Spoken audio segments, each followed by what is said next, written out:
আসসালামাইকুম, সবাই কেমন আছো? সো আজকে আমরা পড়বো কাজ ক্ষমতা শক্তি। সো আজকে যেহেতু আমাদের কাজ ক্ষমতার শক্তি আজকে ফার্স্ট ক্লাস। সো আজকে আমরা কি করব? আজকে আমরা জাস্ট ফর্মুলা দেখব এবং কৃষি কোশ্চেন ব্যাংক সলভ এটা দেখব। দেন তোমার কাজটা কি, এই ভিডিওটা দেখার পর তোমার জাস্ট নেক্সট কাজটা হলো তুমি আমার প্লে লিস্টে যাবা। আমার প্লে লিস্টে যায় দেখবা যে কি বলে Udvash varsity question bank solve physics first এই নামে একটা প্লে লিস্ট আছে। তো সেই প্লে লিস্ট থেকে তুমি কি করবা, কাজ ক্ষমতা শক্তির আমি Udvash varsity question bank solve দিছি প্রত্যেকটা এমসিকিউ ট্রিক সহ। সো এই ভিডিওটা দেখার পরেই তুমি জাস্ট ওই ভিডিওটা দেখবা, দেন আমি নেটওয়ার্ক যে গাইডটা আছে নেটওয়ার্ক গাইডটা আমি সলভ দিব, ওটা 3 নম্বরে। সো কি ধাপ ওয়ান কি, ধাপ ওয়ান এই ভিডিওটা দেখবে। এই ভিডিওটা আমি কি দিব, ফর্মুলা দিব, কিছু বেসিক কথাবার্তা বলবো, কিছু ট্রিক্স দিব এবং আমার কৃষি কোশ্চেন ব্যাংক সলভ দিব। দেন তোমার কাজটা কি, আমার পরবর্তী কাজ আমার করে দেওয়া আছে উদ্ভাস ভার্সিটি কোশ্চেন ব্যাংক। তুমি এই ভিডিওটা দেখার পর উদ্ভাস ভার্সিটি কোশ্চেন ব্যাংকে যাবা, দেন আমি যখন নেটওয়ার্ক দেবো তখন তুমি নেটওয়ার্ক দেখবা। বুঝতে পারছো? আশা করি বুঝতে পারছো। তাহলে চলো আমরা শুরু করি। ফার্স্টে কিছু ইউনিট দেখো, এখানে কিছু ইউনিট আছে। এই ইউনিটগুলো ভাই অনেক গুরুত্বপূর্ণ, এগুলো ডিরেক্ট দিয়ে দেয় অথবা তোমার ম্যাথ করতে এগুলা খুবই ইম্পর্টেন্ট। দেন দেখো first test 1 calorie is equal two কত, 1 ক্যালোরি ইজ ইকুয়াল, আচ্ছা তার আগে বলো যে ভিডিও ক্লিয়ার কিনা, ভিডিও ক্লিয়ার কিনা অবশ্যই জানাও। অনেকে বলতেছে ভাই ঝাপসা আসছে, কিন্তু তুমি দেখো এটা তোমারও নেট প্রবলেম হতে পারে অথবা আমার এখানেও প্রবলেম হয়, কিন্তু আমি যখন ভিডিও দেখি আমার একদম ক্লিয়ার লাগে। সো বুঝতে পারছো? So, তোমার এখানে ক্লিয়ার নাকি এটা তুমি একটু আমাকে মেক শিওর করো, ওকে? আচ্ছা, কোথায় ছিলাম যে 1 ক্যালোরি ইজ ইকুয়াল টু কত, 4.2 জুল। আর আচ্ছা এগুলো ভাই এগুলোকে আমি কি কি কি বলবো, দেখো এগুলো কিন্তু ভিডিওটা পজ করে মাস্ট বি তোমার মুখস্থ লাগবে। এখান থেকে সব থেকে ইম্পর্টেন্ট ধরো যেটা এটা এবং এই যে এটা মানে ম্যাথ করতে এটা কিগুলো লাগে যে 1 গ্রাম/সেন্টিমিটার ইজ ইকুয়াল টু 980 আর এবং 1 KG metre is equal to 9.8 joule. Then দেখো ক্যালোরি, জুল আর কত, আর কিন্তু তোমার হলো এসআই কি সিজিএস, সিজিএস একক, এবং যে জুলটা কি তোমার এসআই একক। বুঝতে পারছো? আর হলো 1 HP is equal to 746 watt, এটাও কিন্তু তোমার অনেক ইম্পর্টেন্ট। আচ্ছা, চলো কাজের সূত্র ভাই, এটা তোমরা কে না জানো, এটা সবাই তোমরা জানো, W is equal to F S cos theta. তার মানে কি, কাজ ও বল এবং কি সরণের ডট গুণফল হলো তোমার হলো কাজ। বুঝতে পারছো? আচ্ছা, দেন দেখো ধনাত্মক কাজ হইতে হলে কি হইতে হবে, ধনাত্মক কাজ হইয়ার একমাত্র শর্ত হইলো থিটার মানটা তোমার জিরো থেকে মানে জিরো সমান অথবা জিরো থেকে বড় এবং 90 ডিগ্রি থেকে ছোট। যদি 90 ডিগ্রি হয়ে যায় তাহলে কিন্তু কোনো কাজ হবে না। দেন আসো কি বলছে, বলের বিরুদ্ধকৃত কাজ এবং যখন 90 ডিগ্রি থেকে বড় হবে, কোনটা যখন 90 ডিগ্রি থেকে বড় হবে কিন্তু আবার 180 সমান অথবা 180 থেকে ছোট হবে, তখন সেক্ষেত্রে কাজটা কি হবে, কাজটা ঋণাত্মক হবে। এগুলা কিন্তু খুবই ইম্পর্টেন্ট, এমসিকিউ তোমাকে এই রেঞ্জটা দিয়ে দেয়। দেখো কোনটার সাথে সমান চিহ্ন আছে তোমার, দেখো গ্রেটার দেন অথবা is or equal, then greater than is equal. So এই চিহ্নগুলো কিন্তু মাস্ট, এগুলো কিন্তু ডিরেক্ট তোমাকে এমসিকিউতে দিয়ে দেয়। বুঝতে পারছো? আচ্ছা, দেন দেখো শূন্য কাজ কি, শূন্য কাজ যখন 90 ডিগ্রি হয়ে যাবে তখন কাজটা শূন্য হবে। দেন আসো এইচ উচ্চতায় এম ভরের একটা বস্তুকে উঠানো হলো, এইচ উচ্চতায় এম ভরের একটা বস্তুকে উঠানো হলো, তাহলে ডাব্লিউ ইজ ইকুয়াল টু কি, W is equal to M G H. এটা কি, যে কোনো উচ্চতায় একটা বস্তু যেখানে থাকুক না কেন, তুমি যে উচ্চতায় তুলবে সেই উচ্চতায় তোমার কাজটা কি হবে, এম জি এইচ। বুঝতে পারছো? দেন ক্ষেত্রে আচ্ছা এইচটা নিয়ে অনেক কাহিনী আছে, এইচটা নিয়ে অনেক কাহিনী আছে, আমি সামনে অনেক কাহিনী বলবো, কোনো প্যারা নাই। কিন্তু যখন ধরো কিছু বলা নাই যে বস্তুটা কেমন, তুমি বাই ডিফল্ট ধরে নেবা যে বস্তুটা একটা বিন্দু অথবা ছোট একটা বস্তু বা পাথর ধরতে পারো, ছোট একটা বল ধরতে পারো। এই ক্ষেত্রে তুমি এইচটা মানে যে পর্যন্ত উঠছে তুমি সেই পর্যন্তই ধরবা। কিন্তু কথা আছে, যদি তোমার একটা থাকে যেমন দণ্ড থাকে বা ইট থাকে, ধরো একটা ইট ছিল, ধরো একটা ইট শোয়ানো ছিল, এখন তুমি ইটটা কি করলে, ইটটা তুমি সোজা করে দিলা, তার মানে এখন তুমি কি হিসাব করতে হবে জানো, এখন এইচটা কি হবে, এইচটা কি ভাই যে ইটের দৈর্ঘ্যটা হবে? অবশ্যই না। তোমাকে সেখানে দণ্ড বা যাই বলুক, কি বলে দণ্ড বলুক অথবা কি একটা লাঠি বলুক, তো এই টাইপের ক্ষেত্রে দেখবা ভরকেন্দ্রের কতটুকু স্মরণ আছে, তার মানে কি ভরকেন্দ্র, এটার ভরকেন্দ্র কোথায় থাকবে, অবশ্যই মাঝখানে থাকবে। সো এটার ভরকেন্দ্র এখানে এবং এই দণ্ডটা ভরকেন্দ্র হবে এখানে। মানে এইচ কতটুকু হবে জানো, এইচ হবে যে এতটুকু। বুঝতে পারছো? এই যে মূল কথা, যদি দণ্ড আকারে যদি কিছু থাকে তাহলে এটা হবে ভর কেন্দ্রে সরণ। ধরো একটা দণ্ড আছে, ধরো এইভাবে একটা দণ্ড আছে, দণ্ডটার ভর কেন্দ্র হলো এখানে। এখন তুমি কি করলা, তুমি আস্তে করে দণ্ডটা তুমি যে এখানে নিয়ে গেলা, এখানে নিয়ে গেলে তার মানে কি, তুমি দণ্ডটা তুমি কতটুকু উঠাইলা, দণ্ডটা ধরো তুমি 10 মিটার উচ্চতায় তুমি উঠাইছো, বাট তোমার কিন্তু এইচ কি 10 মিটার নিলে হবে? অবশ্যই হবে না। তোমাকে কি নিতে হবে, এই কেন্দ্র থেকে এই কেন্দ্র কতটুকু উঠছে তোমাকে সেই সেই দূরত্বটা নিতে হবে। বুঝতে পারছো? আচ্ছা, আমরা কিন্তু ম্যাথ এগুলো অনেক দেখবো, সো কোনো প্যারা নাই। হ্যাঁ, চৌবাচ্চার ক্ষেত্রে কিন্তু আমরা গড় উচ্চতা ইউজ করি। আমরা চৌবাচ্চার ম্যাথ অনেক করছি ওই পিডিএফে, কিন্তু আমরা সামনেও করব।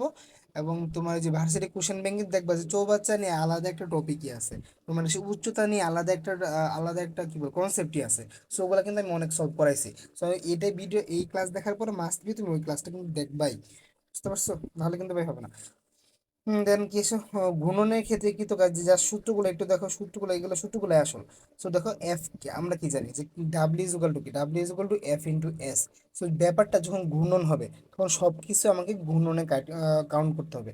দেখো এফ এর জায়গায় কি, এফ এর জায়গায় যদি ঘূর্ণনের ক্ষেত্রে আমি কিন্তু কি বল দেখো কোথায় করলাম, ফিজিক্স ফার্স্ট পেপারে সেকেন্ড অধ্যায় কিন্তু এগুলো কিন্তু আমি বলছি যে টর্ক কি, টর্ক কিন্তু আসলে তোমার হলো একটা বলেরই অনুরূপ বলা যায়। যখন বস্তুটা ঘুরবে তখনটা আমরা এটাকে এফ না বলে টর্ক বলি, তার মানে কি টর্ক। আর থিটা এসটা কি, এসটা হলো তোমার রৈখিক সরণ, কিন্তু একটা বস্তু যখন ঘুরবে তখন কি আমরা কাউন্ট করি, তখন আমরা কিন্তু কৌণিক সরণটা কাউন্ট করি। তার মানে কি এস এর জায়গায় কি আসছে, এস এর জায়গায় আসছে তোমার ডেল থিটা, মানে কি কৌণিক থিটার পরিবর্তন। তার মানে কি ডাব্লিউ ইজ ইকুয়াল টু কি লিখতে পারি, টাউ ইন্টু ডেল থিটা। বুঝা গেল কি কোথা থেকে আসছে? আচ্ছা, তুমি বুঝছো সবসময় সরল লেখাটা মনে রাখবা, ঘূর্ণনটা জাস্ট তুমি রিপ্লেস করে দেবে, তাহলে কিন্তু দেখবা ইজি। এখন আসো আর কি আসবে। আচ্ছা দেখো আরেকটা কৃতকাজ আছে, এটা কি? অবশ্যই মনে রাখবা যে গতি শক্তির পরিবর্তন ইজ ইকুয়াল টু কৃতকাজ, গতি শক্তির পরিবর্তন ইজ ইকুয়াল টু কৃতকাজ।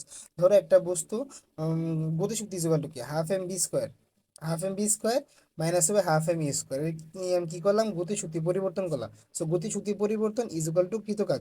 আর ভরবেগের পরিবর্তনটা যেন কি বলতো, ভরবেগের পরিবর্তন কি, ভরবেগের পরিবর্তন হলো ঘাত বল। সো আমি কিন্তু এগুলো কিন্তু করাইছি। আর দেখো স্প্রিং এর ক্ষেত্রে একটা কৃতকাজ আছে, যেমন স্প্রিং এর ক্ষেত্রে কৃতকাজ হলো হাফ কে এক্স ওয়ান স্কোয়ার প্লাস হলো হাফ, সরি মাইনাস হাফ কে এক্স টু স্কোয়ার। সো চলো এটা কিন্তু আমি কমন নিয়ে কিন্তু এভাবে লিখতেই পারি, কমন নিয়ে এভাবে লিখতে পারি। এখন মেইন জিনিসটা কি জানো, এক্স ওয়ান কোনটা ধরবে আর এক্স টু কোনটা ধরবে, এখানে অনেক টুইস্ট আছে, অবশ্যই বুঝতে হবে। আমি আস্তে আস্তে তোমাকে বোঝাবো, তুমি একটু ধীরে ধীরে বুঝবা। আর যদি না বুঝো অবশ্যই কিন্তু তুমি কমেন্টে অথবা আমাকে ইনবক্সে তুমি নক দিতে পারো, আমি তোমাকে আবার বোঝাবো। বুঝতে পারছো? কিন্তু ভাই না বুঝে কিন্তু কেউ যাবে না। আচ্ছা কেস ওয়ান দেখো, এখানে কয়টা কেস আছে, case one case two. Case one case two পড়লেই তোমার স্প্রিং রিলেটেড তোমার যে কোনো এমসিকিউ তুমি সলভ করতে পারবা। ফিজিক্সের ক্ষেত্রে বারবার বলতেছি বেসিকটা মাস্ট, কারণ বিগত কয়েকটা বছর ধরে কিন্তু কৃষিতেই ফিজিক্স কোশ্চেনটা ভালো লেভেলের স্ট্যান্ডার্ড হয়। সো বেসিক যদি না পারো, জাস্ট কয়েকটা প্র্যাকটিস বা মুখস্থ করে তুমি জীবনও ভাই ফিজিক্সে ভালো কিছু করতে পারবে না। সো ফিজিক্সে ভালো কিছু করতে হলে অবশ্যই তোমাকে বেসিকটা ক্লিয়ার রাখতে হবে। এখানে দুটা স্প্রিং দেখতেছো। ফার্স্টে ফার্স্টে কোনটা দেখবা, ফার্স্টে এই যেটা দেখো, যে এই কেসটা মানে এই চিত্রটা দেখো এবং এই লেখাটুকু দেখো। শোনো, বল যেদিকে ক্রিয়া করি, হ্যাঁ বল যেদিকে ক্রিয়া করে বস্তুর সরণ যদি সেদিকে হয় তাহলে কি কাজটা কিন্তু ধনাত্মক। আর বল যেদিকে ক্রিয়া করে আর বস্তুর সরণ যদি তারা বিপরীত দিকে হয় তাহলে কি কাজটা কিন্তু ঋণাত্মক। আচ্ছা দেখো, কিন্তু স্প্রিং এর ক্ষেত্রে বুঝছো, একটা স্প্রিং যখন তুমি টানো অথবা তুমি একটা স্প্রিং যখন তুমি সংকুচিত করো তখন সবসময় দুইটা বল কাজ করে। তুমি একটা স্প্রিংকে যখন আমি টানবো বুঝছো, তখন কিন্তু তুমি টানতেছো ঠিক আছে, কিন্তু স্প্রিংও কিন্তু তোমাকে টানতেছে, মানে স্প্রিংও কিন্তু তার বিপরীত দিকে একটা বল প্রয়োগ করতেছে।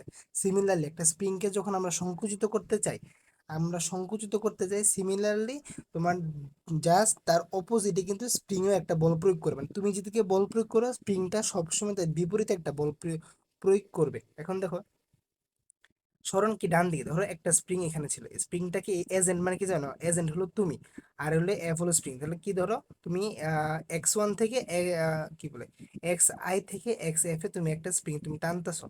সো টানতেছো, তুমি যেদিকে টানতে তুমি কোন দিকে টানতেছো, তুমি এদিকে টানতেছো। সরণ কোন দিকে হইতেছে, সরণ এদিকে হইতেছে। এখন স্প্রিংটাও কিন্তু টানতেছে, স্প্রিংটা কোন দিকে টানতেছে, স্প্রিংটা কিন্তু টানতেছে এদিকে, বাট সরণটা কিন্তু তোমার এদিকে হইতেছে। সো বুঝতে পারছো তাহলে এখানে কে ধনাত্মক কাজ করতেছে আর কে ঋণাত্মক কাজ করতেছে। সো এটাকে দেখো, কে টানতেছে, এজেন্ট এদিকে টানতেছে, সরণ কোন দিকে হইতেছে, সরণ এদিকে হইতেছে, তার মানে কি বল যেদিকে সরণ সেদিকে। তার মানে এজেন্ট কি কাজ করতেছে, এজেন্ট তোমাকে ধনাত্মক কাজ করতেছে। দেখো ডাব্লিউ এজেন্ট মানে এজেন্ট তোমাকে ধনাত্মক কাজ করতেছে। আর কি স্প্রিংটা বল প্রয়োগ করতেছে এদিকে, বাট কিন্তু স্প্রিংটা সরণ কিন্তু এদিকে হইতেছে। তার মানে কি এক্ষেত্রে স্প্রিংটা কি কাজ করতেছে, স্প্রিংটা কিন্তু ঋণাত্মক কাজ করতেছে। দেখো ডাব্লিউ স্প্রিং হলো ঋণাত্মক। কারণ সব সময় বুঝছো এখানে প্রবলেমটাই হয় যে ভাই x1 এই যে এখানে যে কোনটা আগে দিব, এক্স আই আগে দিব নাকি এক্স এফ আগে দিব, এটাকে তোমাকে বুঝতে হবে যে তুমি কাজটা ধনাত্মক করতে চাও নাকি ঋণাত্মক করতে চাও। তো দেখো এফ এজেন্ট ধনাত্মক, তুমি বুঝলা যে আমি যেদিকে বল প্রয়োগ করতেছি আমার স্প্রিংটা সরানো সেদিকে হইতেছে, তার মানে কি ধনাত্মক কাজ করতে হবে। ধনাত্মক করতে যেটা বিয়োগ করা লাগে সেটা তুমি বিয়োগ করবা। এটা যদি আমি এক্স অক্ষ কল্পনা করি তাহলে বড় কোনটা, বড় কিন্তু এক্স এফ, আর ছোট কি, ছোট হলে এক্স আই। তাহলে কোনটা হবে, অবশ্যই এক্স এফ আগে হবে, এবং সরি জি তাহলে এটা এজেন্ট দ্বারা কি কাজ, এজেন্ট মানে কি, এজেন্ট মানে হলো তুমি। আর দেখো স্প্রিং, স্প্রিং কি কাজ করবে, স্প্রিং কিন্তু তাহলে ঋণাত্মক কাজ করবে। সো ঋণাত্মক কাজ করতে হলে কোনটা আগে রাখতে হবে, অবশ্যই কিন্তু এক্স আই আগে রাখতে হবে, এক্স এফ পরে রাখতে হবে। কারণ কি তোমার 2 - 5 মানেই তো তোমার তো একটা ঋণাত্মক মানে 3 আসবে না, মানে এখানে মাইনাসটা কেন আসবে, অবশ্যই ছোটটাকে আগে দিতে হবে। দেখো এক্স এক্স আই আগে রাখছে এবং এক্স এফটা পরে রাখছে, আর স্কোয়ার কিন্তু সূত্র স্কোয়ার। বুঝতে পারছো? তো কখন তুমি ই ধরবে, যখন তোমাকে কোশ্চেন বলবে যে এজেন্ডার কৃত কাজ, তখন তুমি এটা তখন তুমি এটা করবা, যে তখন বড়টা আগে রাখবা। আর যদি বলে স্প্রিং দ্বারা কৃত কাজ, তখন তুমি কি করবা, ছোটটাকে আগে রাখবা।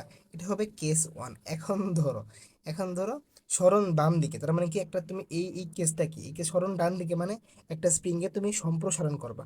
আর সরণ বাম দিকে মানে কি একটা স্প্রিংকে যখন তুমি সংকুচিত করবা। তার মানে দেখো সংকুচিত পার্টটা তো এই যে এখানে।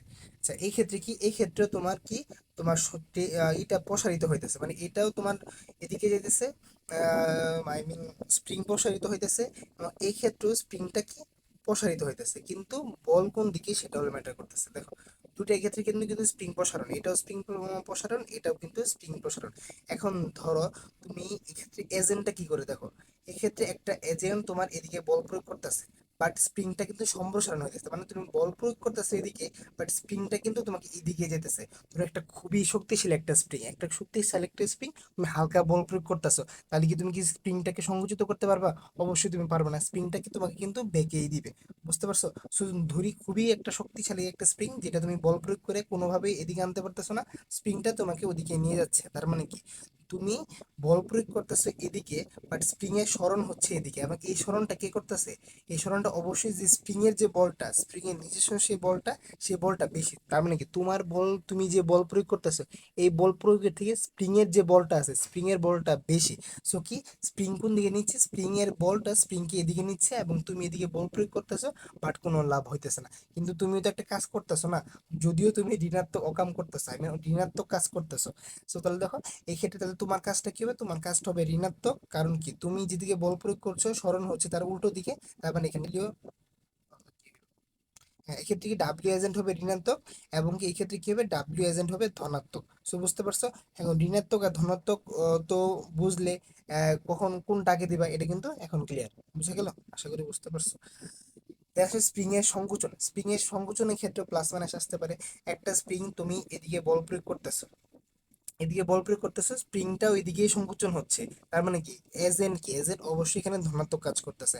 এবং স্প্রিং এর যে, স্প্রিং এর কিন্তু একটা বল আছে, তুমি একটা স্প্রিং কে তুমি সংকোচন করতেছে এদিকে, স্প্রিং এর বলটা কি অবশ্যই তোমার বিপরীতে একটা বল প্রয়োগ করবে না, কিন্তু বিপরীতে হালা বল প্রয়োগ করো, কিন্তু এই স্প্রিংটা কিন্তু তোমার ইয়ের দিকে হইতেছে, সরি এই স্প্রিংটা কিন্তু তোমার এই সংকুচিত হইতেছে, তার মানে কি উল্টা দিকে হইতেছে। তার মানে এই ক্ষেত্রে কি হবে, এই ক্ষেত্রে কিন্তু অবশ্যই তোমার ঋণাত্মক কাজ হবে। বুঝতে পারছো? তাহলে কি ডাব্লিউ স্প্রিং, কি ডাব্লিউ স্প্রিং তোমাকে ঋণাত্মক কাজ করতেছে। দেন আসো কি বলে এ, ইয়া 2 নম্বরে, আচ্ছা হ্যাঁ 2 নম্বরে আসো। এখন ধরো একটা স্প্রিং কে তুমি এদিকেই বল প্রয়োগ করতেছো, মানে টানতেছো, বাট স্প্রিং এর বলটা অনেক বেশি, স্প্রিংটা কি সংকুচিতই হইতেছে। So, তুমি টানতেছো তার কোনো লাভ নাই, তুমি টানতেছো ঠিক আছে, বাট স্প্রিংটা কি সংকুচিত হচ্ছে। এই সংকুচিতটা কে করতেছে, এই সংকুচিতটা করতেছে স্প্রিং এর মাঝখানে যে বল। তার মানে তুমি যে টানতেছো, তার মানে কি তুমি টানার ফলেও তুমি ঋণাত্মক কাজ করতেছো, তার মানে কি এখানে এজেন্ডার কৃত কাজটা কি, কৃত কাজ হবে ঋণাত্মক। এবং এদিকে, এবং কি স্প্রিংটা যেহেতু এদিকে সংকোচন হচ্ছে, এবং স্প্রিং এর ভিতরে যে শক্তি সেটা যেহেতু এদিকে, মানে স্প্রিংটাও যেহেতু এদিকে বল প্রয়োগ করতেছে, তাহলে এই ক্ষেত্রে স্প্রিং কি কাজ করবে, স্প্রিংটা অবশ্যই তোমাকে ধনাত্মক কাজ করবে। আর ঋণাত্মক ধনাত্মক বোঝার পরে কিন্তু এই যেখানে কোনটা আগে দিবা কোনটা পরে দিবা এটা কিন্তু এখন ইজিলি তুমি ধরতে পারবা। সো আগে ঠিক করতে হবে যে কাজটা ঋণাত্মক হবে নাকি কাজটা ধনাত্মক হবে, এটা তোমাকে কোশ্চেন পরে বুঝতে হবে। সো যে যখন বুঝবা ধনাত্মক কাজ হবে, সো তখন নিবা যে কিভাবে নিলে জিনিসটা ধনাত্মক হবে। আর যখন বুঝবা ঋণাত্মক তখন নিবা যে কিভাবে নিলে জিনিসটা ঋণাত্মক হবে। বুঝতে পারছো? আশা করি বুঝতে পারছো। না বুঝলে অবশ্যই জানাবা, না বুঝলে অবশ্যই জানাবা, না বুঝে কেউ যাবে না। বুঝতে পারছো? আচ্ছা, সো এখন আসলে যে এটা সূত্র, সাম্যাবস্থায় এক্স পরিমাণ একটা স্প্রিংকে তুমি সংকুচিত করলা, তার মানে কি একটা স্প্রিং এর যখন একটা সংকুচিত করছো তখন কি স্প্রিং এর মধ্যে একটা বিভব শক্তি সংকুচিত হয়েছে। সেই বিভব শক্তিটার মান কত? বিভব শক্তির মান হলো হাফ কে এক্স স্কোয়ার। সো এক্স কে এক্স হল যতটুকু তুমি সংকুচিত করছো, বুঝতে পারছো, অথবা যতটুকু প্রসারিত করছো সেই ক্ষেত্রে সঠিক। তার মানে কি বিভব শক্তিটা কি একটা বস্তু থেকে একটা বস্তুকে স্থান পরিবর্তন করে অন্য একটা বস্তু অন্য একটা অবস্থান নিলে বস্তুটি কাজ করার যে সামর্থ্য অর্জন করে সেটা হলো তার বস্তুটির মধ্যে সঞ্চিত বিভব শক্তি। তো সংকোচন করলেও যেটা, প্রসারিত করলেও সেটা। বুঝতে পারছো? উভয় ক্ষেত্রে কিন্তু এটা প্রযোজ্য। দেন আসলে স্প্রিং এর সমবায়, স্প্রিং এর সমবায়টা কিন্তু তোমার ওয়ান কাইন্ড অফ চলতরিতে যে পড়ছো যে রোদের যে সমবায় তার ঠিক উল্টা। এখানে সমান্তরাল থাকলে যে কাজটা করছো এই ক্ষেত্রে শ্রেণীতে থাকলে ওই কাজ করতে হবে, ওইখানে শ্রেণীতে থাকলে যে কাজটা করছো এখানে সমান্তরাল থাকলে সেই কাজটা করতে হবে। আই মিন সিমিলারলি জাস্ট উল্টা। এখন একটা কোশ্চেন আসে যে ভাই আমি কি স্প্রিংটা কি সমান্তরাল আছে নাকি স্প্রিংটা শ্রেণীতে আছে আমি এটা বুঝি না, তখন আমি কি করব? দেখো এখানে কিন্তু স্প্রিংটা কিসে আসে, তোমার এখানে শ্রেণীতে আসে, আছে। আর এক্ষেত্রে কি আছে, এই ক্ষেত্রে তোমার স্প্রিংটা অবশ্যই সমান্তরাল আছে। এবং এই চিত্রটা এইভাবে থাকতে পারে, যখন দেখবা একটা স্প্রিং এর দুই মাথা, একটা স্প্রিং এর দুইটা মাথায় কোনো না কোনো দণ্ডের সাথে যুক্ত, তখনই বুঝবা যে অবশ্যই এটা সমান্তরাল। দেখো এইটা একটা মাথা, এটা একটা মাথা, স্প্রিং এর দুই মাথায় একটা দণ্ডের সাথে যুক্ত, তার মানে কি এটা এখানে অবশ্যই সমান্তরাল আছে। তার মানে কি দেখো এই যে এটাও দেখো, এটা কি স্প্রিং এর দুইটা মাথা একটা দণ্ডের সাথে যুক্ত, তার মানে সমান্তরাল আছে। তো এখানে দেখো তো স্প্রিং এর দুই মাথা একটার সাথে আরেকটা যুক্ত, তাহলে কি অবশ্যই এখানে শ্রেণীতে ধরো আমি যদি দণ্ড দিতাম তাও কিন্তু জিনিসটা আমার সমান্তরাল হতো না, কারণ কি এই দুটার মাঝখানে কোনো দণ্ড না, মানে এই প্রান্ত আর এই প্রান্ত কোনো দণ্ডের সাথে অ্যাটাচড না। যেহেতু কোনো দণ্ডের সাথে অ্যাটাচড না সেহেতু তারা অবশ্যই সমান, কি বলে, শ্রেণীতে। বুঝতে পারছো? ওকে।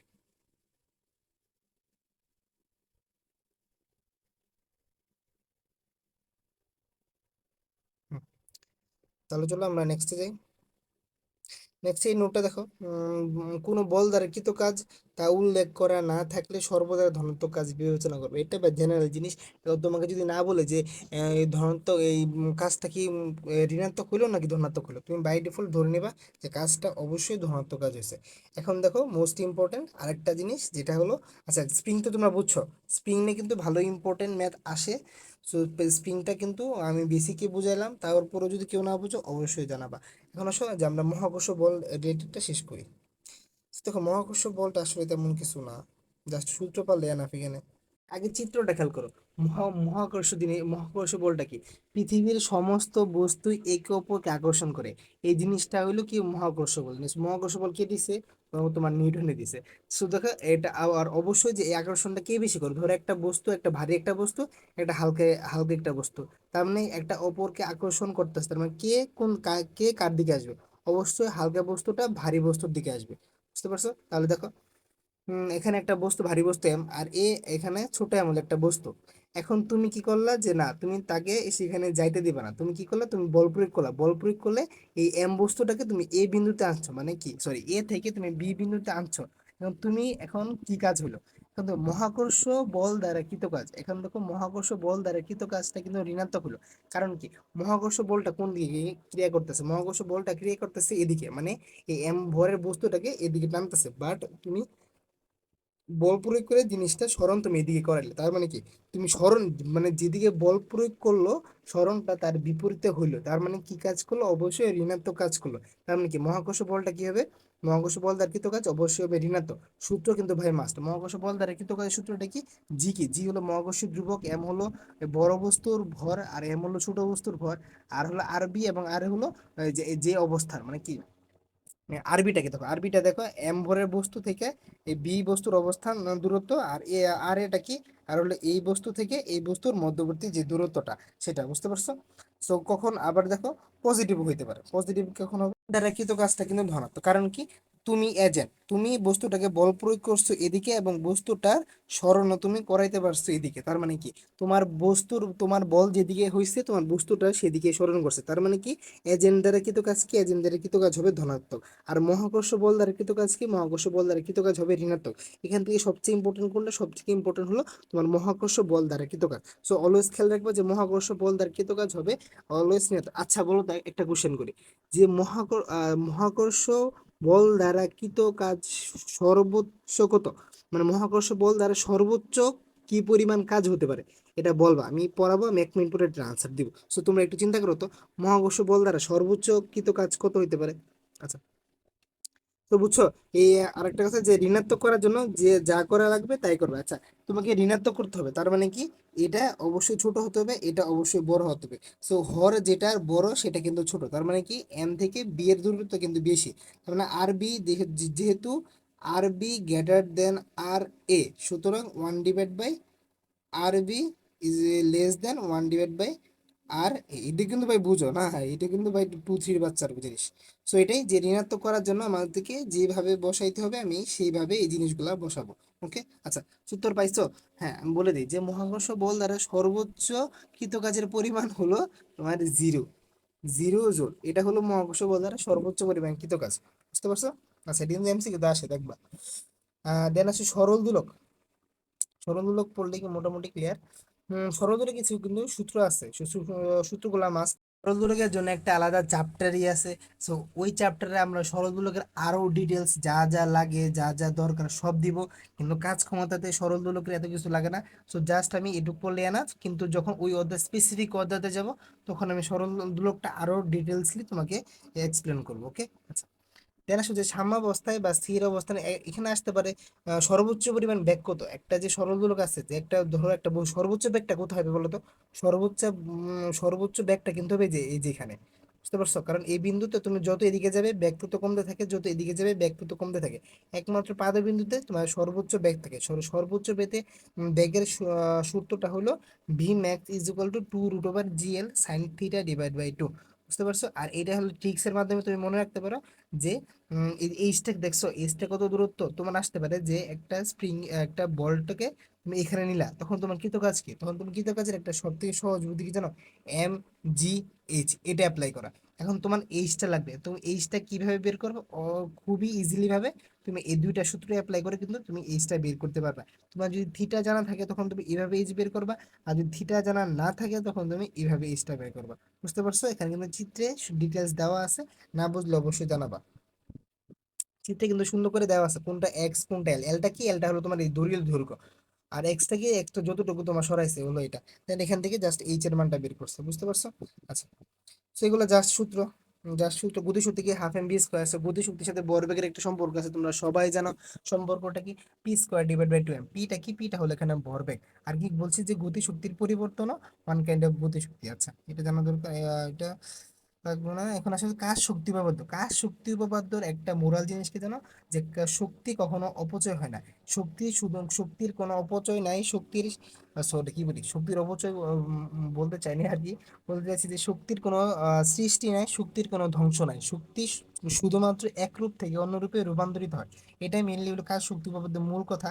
তারপর একটা আছে যে কাজ কৃত কাজ ইজ ইকুয়াল টু গতিশক্তি পরিবর্তন। আমি আগে বলছি যে গতিশক্তি পরিবর্তন ইজ ইকুয়াল টু কি কৃত কাজ।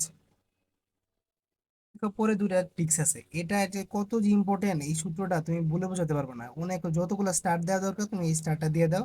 এইটা এবং কি এটা, এটা অনেকবার আসে। এই দুটো এমসিকিউ, এই দুটো এমসিকিউ অনেকবার আসে। জাস্ট আমি এটা দুইটা কেস আছে, এই দুইটা কেস থেকে আমি চারটা কেস বানাবো। দেখো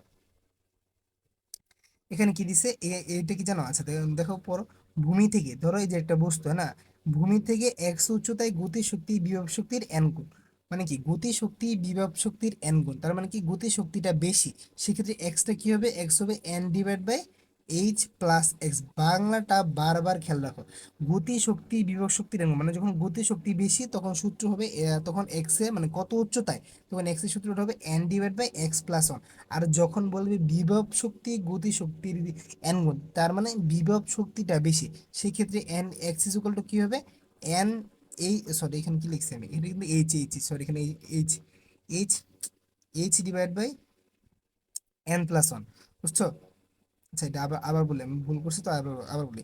কি বলছি যে এটা খুবই ইম্পর্টেন্ট, কিন্তু বলছে এক্স উচ্চতায় গতি শক্তি বিভব শক্তির এন গুণ হবে। তার মানে কি গতি শক্তি বেশি, যখনই দেখবে গতি শক্তি বেশি এবং তোমার উচ্চতাটা চাইছে কোনখান থেকে উচ্চতা, অবশ্যই ভূমি থেকে উচ্চতা, তখন S x is equal to কি হবে, উচ্চতাটা, উচ্চতাটা তোমার হবে যে এইচ হলো মোট উচ্চতা, মানে মোট উচ্চতা মানে যেখান থেকে ছাড়ছে সেই উচ্চতা, আর যত গুণ আর প্লাস হলো ওয়ান।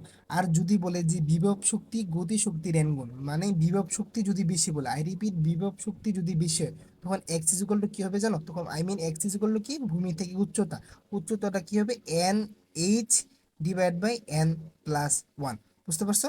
সো সিমিলারলি কোনো কিছুই পার্থক্য না, একটা পার্থক্য, যখন গতি শক্তি বেশি থাকবে তখন এখানে এনটা দিবা না, যখন বিভব শক্তি বেশি থাকবে সো এখানেও এনটা দিবা। বুঝতে পারছো? আমি কিন্তু এমসিকিউ দেখো না, দেখবো অনেকবার আসতেছে, অনেকবার আসতেছে, কারণ এটা খুবই ইম্পর্টেন্ট। আরেকটা ইম্পর্টেন্ট আসো, যে উম, কি বলে, যে ব্যাগ এন গুণ করলে কতটি তক্তা ভেদ করতে পারবে।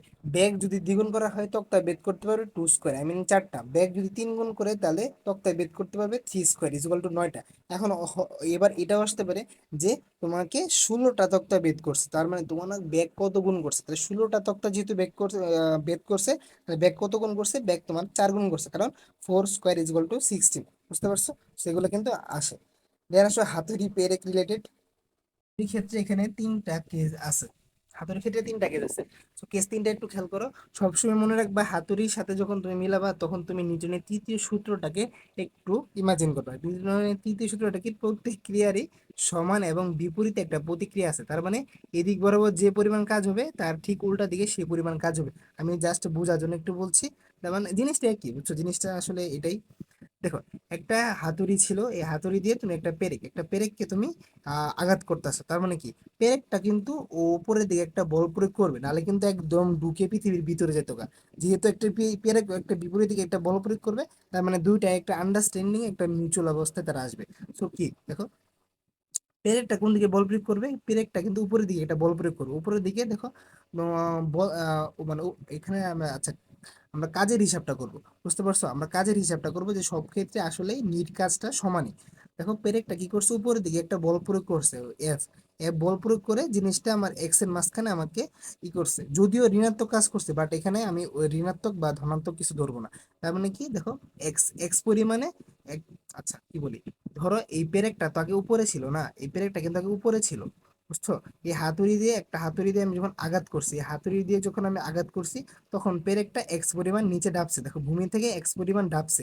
তার মানে কি, তার মানে কি পেরেকটা কি কাজ করছে, পেরেকটা এফ বল দিছে ঠিক আছে, বাট এফ বলে বিপরীত দিয়ে একটা সরণ হয়েছে এক্স, তার মানে পেরেকটা যদিও ঋণাত্মক কাজ করছে তবুও পেরেকটা কিন্তু কাজ করছে। পেরেকের কাজটা কত, পেরেকের কাজটা হলো হাফ এফ এক্স।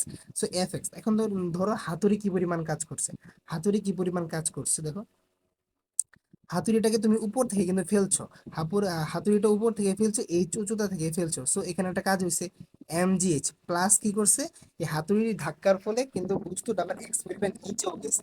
তখন এখানে কিন্তু আরেকটা কাজ হয়েছে, তার মানে কি, কাজটা কি, F M G X. So হাতুড়ি কি কাজ করছে, হাতুড়ির কাজ যদি আমি বিবেচনা করি, এখানে আমি হাতুড়ির কাজটা দুইটা কাজ ধরতে পারি।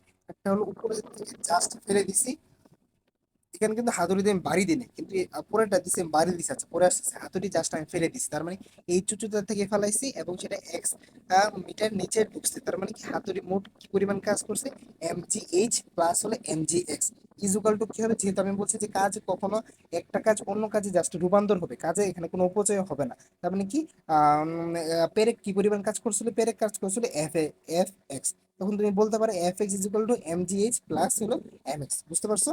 আশা করি বুঝতে পারছো। এখন দেখো কথা আছে, এই ক্ষেত্রে তুমি হাতুড়িটা জাস্ট ফালাই দিছো, আর এই ক্ষেত্রে বলছে হাতুড়িটা একটা ব্যাগে তুমি নিক্ষেপ করছো, বা একটা ব্যাগে তুমি হাতুড়ি দিয়ে পেরেকটাকে আঘাত করছো, এই ক্ষেত্রে কিন্তু এমজি আসবে না। যেহেতু তুমি একটা বেগে আনছো, তার মানে এখানে তোমার গতিশক্তি ক্রিয়া করতেছে, তার মানে কি, তখন এই ক্ষেত্রে F X is equal to হবে half M V square is equal to M G X. আচ্ছা, এই পর্যন্ত কিন্তু তোমার ব্যাগ ছিল, আর এই পর্যন্তটা কি, এই পর্যন্ত কিন্তু তোমার যে বিভব শক্তির মতো কাজ করবে, তার মানে কি, এটুকু এই উপরে যে তুমি আনছো, এখান থেকে যে একটা ব্যাগে আনছো, সো এই পর্যন্ত হবে তার গতি শক্তি, এবং নিচে কি আসবে, তার বিভব শক্তিটা, তাহলে half M B square plus হলো এম জি এক্স। বুঝতে পারছো? আর কারো যদি না বুঝতে প্রবলেম হয় অবশ্যই জানাবো, অথবা তুমি এটা মনে রাখতে পারো যে হাতুড়ি, যখন হাতুড়ি রিলেটেড উপর থেকে ফেলে দিলে সূত্রটা কি, আর যখন একটা ব্যাগে ফেলাবে তখন সূত্রটা কি, তুমি চাইলে আমি বুঝাইছি। সো বুঝলে তো হইলই, আর না বুঝলে এটা মনে রাখবা, বুঝছো? দেন আসো আনুভূমিক ভাবে আঘাত করছো। এখন দেখো আনুভূমিক ভাবে আঘাত করলে, আচ্ছা টা সবসময় সত্য, টা সবসময় সত্য, কিন্তু আনুভূমিক ভাবে আঘাত করার ফলে শুধুমাত্র বি স্কোয়ারটা ক্রিয়া করতেছে। এখন বলবে যে ভাই এখানে কিন্তু এমজিএইচ টা ক্রিয়া করতেছে না। এমজিএইচ কি ভাই? এমজিএইচ হলো পৃথিবী যে টানে, যে বিভব শক্তি, যে হাতুড়িটাকে যে বিভব একটা একটা টানতেছে, সে বলটা কিন্তু এখানে তো আমার আঘাত করতেছে আমি এইভাবে, মানে হাতুড়িটা আছে আনুভূমিক ভাবে। তার মানে কি, আমার বলের দিকে, বল প্রয়োগ করতেছে এদিকে, বাট সরণ কিন্তু তোমার অভিকর্ষ বল কি নিচের দিকে। তার মানে কি এখানে উপাংশটা কত? উপাংশটা কিন্তু 90 ডিগ্রি। আর আমরা জানি যে বল এবং কি তার সরণের মধ্যবর্তী কোণ যদি 90 ডিগ্রি, বল নিচের দিকে, সরণ তোমার এদিকে, তার মানে কি 90 ডিগ্রি যদি হয়, তার মানে এই ক্ষেত্রে কোনো কাজ হয় না। তার মানে কি অভিকর্ষ বল দ্বারা এখানে কোনো কাজ হইতেছে না যখন আমি আনুভূমিক ভাবে দেওয়ালে বস্তুটাকে আঘাত করব। তার মানে কি যখন আনুভূমিক ভাবে একটা পেরেক, ধরো একটা পেরেক দেওয়ালে গাচ্ছি, তাহলে সেই ক্ষেত্রে কিন্তু আনুভূমিক। আর যখন ভূমিতে গাঁঠি বা একটা কাঠের উপর আমি যদি পেরেক গাঁথি, তাহলে কিন্তু এইভাবে হবে। আর যদি বলে একটা দেওয়ালে বা আনুভূমিক ভাবে বলে, তখন কিন্তু সূত্র এইটা, বুঝতে পারছো? তখন জাস্ট মাত্র ব্যাকটা কাউন্ট হবে। Half M B square is equal to x পরিমাণ ঢুকছে আর হলো এফ এক্স। বুঝতে পারছো? ক্লিয়ার? আমি কিন্তু ভালোভাবে বুঝাইছি। যার আরো বুঝতে ইচ্ছা সে অবশ্যই কমেন্টে অথবা ইনবক্সে জানবা। যার বোঝার ইচ্ছা নাই সে আল্লাহর নামে মুখস্থ করে দেবে, তুমি নাম্বার পেয়ে যাবা। সো যেটাতে তুমি শান্তি পাও, দ্যাটস এনাফ ফর ইউ। ওকে? আচ্ছা, আচ্ছা দেন আসো, কি বলছে এখানে, সে ট্রিক্স আছে, এই ট্রিক্স গুলো দেখতে পারো। এন সংখ্যক ইটকে একটির উপর আরেকটি রাখলে কৃত কাজ কত? এটা তুমি এটা মনে রাখবে না, এটা মনে রাখা দরকার নেই, কারণ এটা তোমাদের, আমরা এটাতে ইউজ টু না। তোমরা কি এটাতে ইউজ টু, মানে যতগুলো ইট থাকবে, এন কি, এন হলো ইটের সংখ্যা। এত কিছু বোঝার দরকার নেই, জাস্ট তুমি সূত্রগুলো মুখস্থ করো, কারণ এটা বোঝাইলে অনেক টাইম লাগবে। আমি বলবো সূত্রগুলো মুখস্থ করো, তাহলেই এনাফ। এটা কি, এটা হলো ইটের ইটের সংখ্যা, মানে এতগুলো ইটকে তুমি একটির উপর আরেকটা সাজাইলে মোট কৃত কাজ হলো হবে এটা। আর ক্ষমতা কি, ক্ষমতার এই চারটা সূত্রই must must must. P is equal to কাজকে সময় দ্বারা ভাগ করলে তোমার ক্ষমতা পাওয়া যায়, অথবা p is equal to f v. এভাবে একদম ঠাডা মুখস্থ করবা যে পি ইজ ইকুয়াল টু কি, ডাব্লিউ divide by t, p is equal to f v, p is equal to কি, টাউ ওমেগা। বুঝতে পারছো? আচ্ছা, নেক্সট কর্মদক্ষতা। কর্মদক্ষতার তোমরা জানো যে কর্মদক্ষতা eta is equal to p output divide by p input into হলো 100। এটা হলো কর্মদক্ষতা সূত্র, আউটপুট ইনপুট। দেন আসো কোয়া। আচ্ছা, কোয়া রিলেটেড ম্যাথ যে আছে, আমরা কিন্তু কোয়া রিলেটেড ম্যাথ আমরা হিউজ পরিমাণে প্র্যাকটিস করব। তোমরা, আমি দেখবা কোয়া রিলেটেড করা আছে, অনেকগুলা করা আছে। দেখো এখানে জাস্ট সূত্রগুলো দেখো, সূত্র দেখার পরে এটার বেসিক বলো, ট্রিক্স বলো, বা আরো যা যা আছে সবকিছু উদ্ভাস ভার্সিটি কোশ্চেন ব্যাংকে কোয়া রিলেটেড যে টপিকটা আছে সেখানে আমি সুন্দর মতো পড়াই দিছি। তো তুমি জাস্ট কিন্তু, আমি বলতেছি ওই ভিডিওটা তোমাকে মাস্ট দেখতে হবে যদি তুমি কাজ ক্ষমতা নিয়ে একটু কনফিডেন্ট থাকতে চাও। ওকে? আচ্ছা, তো কুয়ার ক্ষেত্রে এটা না, মানে ভরবেগটা কাউন্ট করতে হয়। আর আচ্ছা, কুয়া আর চৌবাচ্চার মধ্যে একটা জিনিস আছে, দেখো কুয়াটা কি, ওয়াটার লেভেল চেঞ্জ হয় না, তাই এখান থেকে নর্মাল উচ্চতায় বিবেচনা করবে। ধরো একটা কুয়া, জানো এই একটা কুয়া, ধরো একটা কুয়া পানি আছে, একটা কুয়া ভরা পানি আছে। এখন কেউ যদি এখান থেকে 1 বালতি পানি নেয়, এখন কি তুমি ভাই আরেকজনকে বলবে যে আমি কুয়া থেকে 1 বালতি পানি সরাইছি? এটা কি সম্ভব? না, এটা সম্ভব না। এখন ধরো একটা ভরা কুয়া আছে, এখন তুমি বলে আজকে আমি কুয়াটা খালি করে ফেলবো। এখন তুমি একদম 10-20 বালতি পানি উঠাও, দেখবা যে না, পানির লেভেল চেঞ্জ নেই, পানি ওখানে আছে। সিমিলারলি এটা ওয়ান কাইন্ড অফ সমুদ্র। এখন তুমি যদি বলো যে সমুদ্র থেকে আমি 1 বোতল পানি নিয়ে, আমি বিশাল সমুদ্র থেকে আমি 1 বোতল পানি আমি সরাইছি, আমি মহা শক্তিশালী, আসলে কি তুমি ভাই ওই 1 বোতল পানি কিন্তু তার কিছুই না। সো এটা সরানোর যে কথা, না সরানো একই কথা। সো সিমিলারলি যখন বলবে জিনিসটা, জিনিসটা যখন বলবে কুয়া, কুয়া যখন বলবে তখন কুয়ার একটা উচ্চতা, তখন ওই উচ্চতাটা এইচ, অলওয়েজ এইচই দরকার, যদি কোনো ফিক্সড উচ্চতা না দেওয়া থাকে। যদি বলে চৌবাচ্চা, চৌবাচ্চা কিন্তু একটা ফিক্সড উচ্চতা থাকে, যেমন এইচ উচ্চতা একটা চৌবাচ্চা, এখান থেকে যদি তুমি পানি নাও, মাস্ট বি কিন্তু পানির লেভেলটা চেঞ্জ চেঞ্জ হতে থাকবে। সো এই ক্ষেত্রে তোমাকে কি করতে হবে, ভর কেন্দ্রের সরণ হিসাব করতে হবে। তো এই রিলেটেড অনেক এমসিকিউ আমি সলভ করছি, সামনেও আমরা কোশ্চেন ব্যাংকে পাবো। দেন আমরা কৃষি গাইড সলভ করবো, সেখানে আমি পাবো। এখানে তো আমি উদাহরণ নাই না, বানায় তো ভাই উদাহরণ দেওয়া যায় না, না? সো চলো, দেন কি, আচ্ছা চৌবাচ্চা পানি, ধরো গড় উচ্চতা, দেখো উপরের স্তর উচ্চতা প্লাস নিচের স্তর উচ্চতা প্লাস, আচ্ছা একটু বুঝাই দিই চলো। ধরো একটা কুয়া, এই কুয়া এই পর্যন্ত পানি আছে, ভালো কথা। আচ্ছা বুঝাই দিই, থাক বুঝাই দিই একদম ডিটেলস। ধরো একটা কি, এটা একটা চৌবাচ্চা, এই চৌবাচ্চার এখানে পানি ভরা আছে। এখন বললো যে চৌবাচ্চাটা খালি করতে হবে, চৌবাচ্চাটা খালি করলে খালি করতে কি তো কাজ, মানে কি এম জি এইচ এটা তোমাকে লাগবে। এখন থেকে MGH, তাহলে এইচটা এখন তুমি কি কাউন্ট করবা? কুয়ার উচ্চতা দিয়ে দিছে তোমার ধরো কি এখানে কি দিছে 10 মিটার, কুয়া উচ্চতা দিছে 10 মিটার। তাহলে এম জানো, জি জানো, এইচটা কিভাবে বের করবে? এইচটা কিন্তু অলওয়েজ ভর কেন্দ্র, ভর কেন্দ্র কই?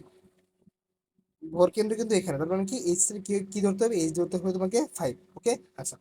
বুঝছো? যদি বুঝতে না চাও আমি তোমাকে একটা সূত্র দিব, এই সূত্র দিয়ে যেখানে এইচ নির্ণয় করতে বলি তুমি সেখানে এইচ নির্ণয় করতে পারবা। তোমার এইচ নির্ণয় করতে আর কোনো চিন্তা করতে হবে না, কোনো দিকে তাকাইতে হবে না, আশেপাশে বন্ধু কি লেখছে সেটা দিকেও তাকাইতে হবে না। সো আমি জাস্ট এইচ নিয়ে তো ঝামেলা, আর তো কোনো ঝামেলা নাই না। MGH, এমও তুমি জানো, জিও তুমি জানো, তোমার প্রবলেমটা হলো এইচ নিয়ে। সো এইচ নিয়ে একটা যুগান্তকারী ফর্মুলা হবে এইচ। দেখো, উপরের স্তরের থেকে কতটুকু যায় এবং নিচের স্তরের থেকে কতটুকু যায় ডিভাইড বাই 2। আমি এটা চিত্রকে বুঝাই দাও। ধরো একটা কুয়া ফুল ভরা আছে, ফুল ভরা আছে, এবং কি তার কুয়ার চৌবাচ্চার দ্বারা উচ্চতা কত? চৌবাচ্চার হাইটটা হলো তোমার এইচ। তাহলে তোমার অরিজিনাল এইচ প্রাইমটা কত হবে?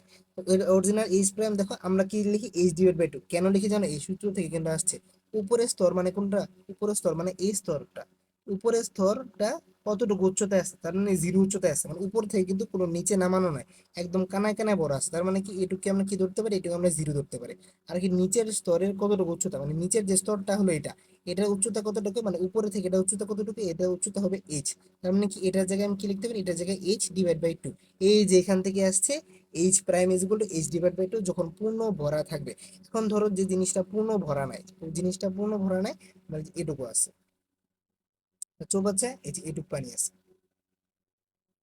যে এটুকু পানি আছে, এখন তোমাকে এইচটা বের করতে হবে, কারণ MGH। এখন তোমার এইচ বের করতে হবে। এইচটা কি? বারবার বলতেছি ভর কেন্দ্রে সরো। সো অত চিন্তা করবে না, তুমি এইচটা কিভাবে বের করবে দেখো। একটা মান দিই চলো। একটা মান কি দিব? আচ্ছা, ধরে এখানে দিছে আমি ধরি, এটা ধরি 2 মিটার, এটা ধরি 2 মিটার, দেন পুরোটা আমি কি ধরি? পুরোটা ধরি আমি 10 মিটার। তাহলে কি এখানে উপরের স্তর কতটুকু যায়? মানে কি দেখো, এখানে হলো সূচনা, এখানে এটা হলো উপরের স্তর কতটুকু নিচে? উপরের স্তর 2 মিটার নিচে। তো এখানে কি যাবে? এটা পরিবর্তে আসবে তোমার 2, প্লাস আসবে নিচের স্তর কতটুকু যায়, তার মানে কি নিচের স্তরের উচ্চতা। এটা নিচের স্তর কোনটা? নিচের স্তর হলো যেটা, এটা ওই যে উপর থেকে কিন্তু এখান থেকে ধরতে হবে, একদম কিনার থেকে ধরতে হবে। এখান থেকে দূরত্ব কত? দূরত্ব হবে 10, ডিভাইড বাই কি? Divide by 2। তার মানে কি তোমার এইচটা এখন কি হবে জানো? 12/2, তার মানে এইচ হবে 6। বুঝতে পারছো? তাহলে কিন্তু তোমার এইচ এখন ধরো, এমন হতে পারে এই যে একটা চৌবাচ্চা, এই যে অর্ধেক পানি আছে, অর্ধেক পানি আছে। সো আচ্ছা, আমি কিন্তু মান দেখাচ্ছি, সো ভগ্নাংশ থাকতে পারে, যদি ভগ্নাংশ থাকে তাহলে তুমি ভগ্নাংশ নেবা, কোনো প্যারা নাই। ধরো ধরো এটুকের উচ্চতা হলো 10 মিটার, এটুকের উচ্চতা কত? এটুকের উচ্চতা 5 মিটার। তাহলে কি পানির উপরের স্তর কতটুকু যায়? তার মানে কি পানির উপরের স্তর উচ্চতা, পানির উপরের স্তরটি কি? এই যে এটা, এটা এখান থেকে কতটুকু নিচে? 5 মিটার নিচে। তার মানে কি এখানে কি যাবে? এখানে যাবে 5। আর কি নিচের স্তর কোনটা? নিচের স্তর হলো এটা, এটা কতটুকু নিচে? এটা কিন্তু তোমার অবশ্যই 10 মিটার নিচে ধরছি না। তার মানে কি এখানে কি যাবে? এখানে যাবে তোমার 10, ডিভাইড বাই কি? ডিভাইড বাই সূত্রের হলো 2। তার মানে কত আসে? 50। তার মানে 50/2, তার মানে 70/5। তাহলে এইচ কত যাবে? এইচ দেবে 70/5। সো এইচ নিয়ে আরো কোনো ঝামেলা হবে বলো? কোনো ঝামেলা নাই, কোনো চিন্তা করবে না, কোনো কিছু ভাবার দরকার নেই। জাস্ট তুমি এই সূত্রের মাঝখান দিয়ে ফালাই দিবা, তোমার এইচ চলে আসবে নির্ভুল ভাবে, টাইমও তোমার সেভ হবে। So clear? আর এটা কি এমসিকিউ কোথায়? সো আমরা আশা করি ক্লিয়ার। সো এতক্ষণ আমি ফর্মুলা কিন্তু বুঝাইছি, এই ফর্মুলাগুলো ক্লিয়ার রাখলেই তোমার ভাইয়ার কিচ্ছু লাগবে না, এখন জাস্ট শুধু তোমাকে প্র্যাকটিস করতে হবে। এখন আমি যেই দেখি যে কৃষি কোশ্চেন ব্যাংকটা সলভ দিব, এবং এই ভিডিওটা করার পরে অবশ্যই দেন কি ভার্সিটিটা করবা। আচ্ছা চলো আমরা এখন কৃষি কোশ্চেন ব্যাংকটা সলভ করি। দেখো তো ক্লিয়ার বোঝা যায় কিনা, বোঝা গেলে জানাও। আচ্ছা দেখো, 1 নম্বর দেখো, বলছে যে 1 কেজি ভরের একটি বস্তুকে ভূমি থেকে খাড়া উপরের দিকে ছুঁড়ে মারা হলো। আচ্ছা, 20 মিটার উচ্চতায় উহার গতি শক্তি হলো 20 জুল হলে ছোড়ার মুহূর্তে উহার ভরবেগ কত? তার মানে কি তোমাকে কি দেয়া দিছে এখানে? তোমাকে কিন্তু ভর, আই মিন এম দিয়ে দিছে। তো তোমার কি লাগবে? ছোড়ার মুহূর্তে ভরবেগ, তার মানে কি সে কত বেগে যে জিনিসটা উপরে ছুটছে, তোমার সেই বেগটা লাগবে। ধরি আমি আদি বেগ, তোমার ইউ লাগবে।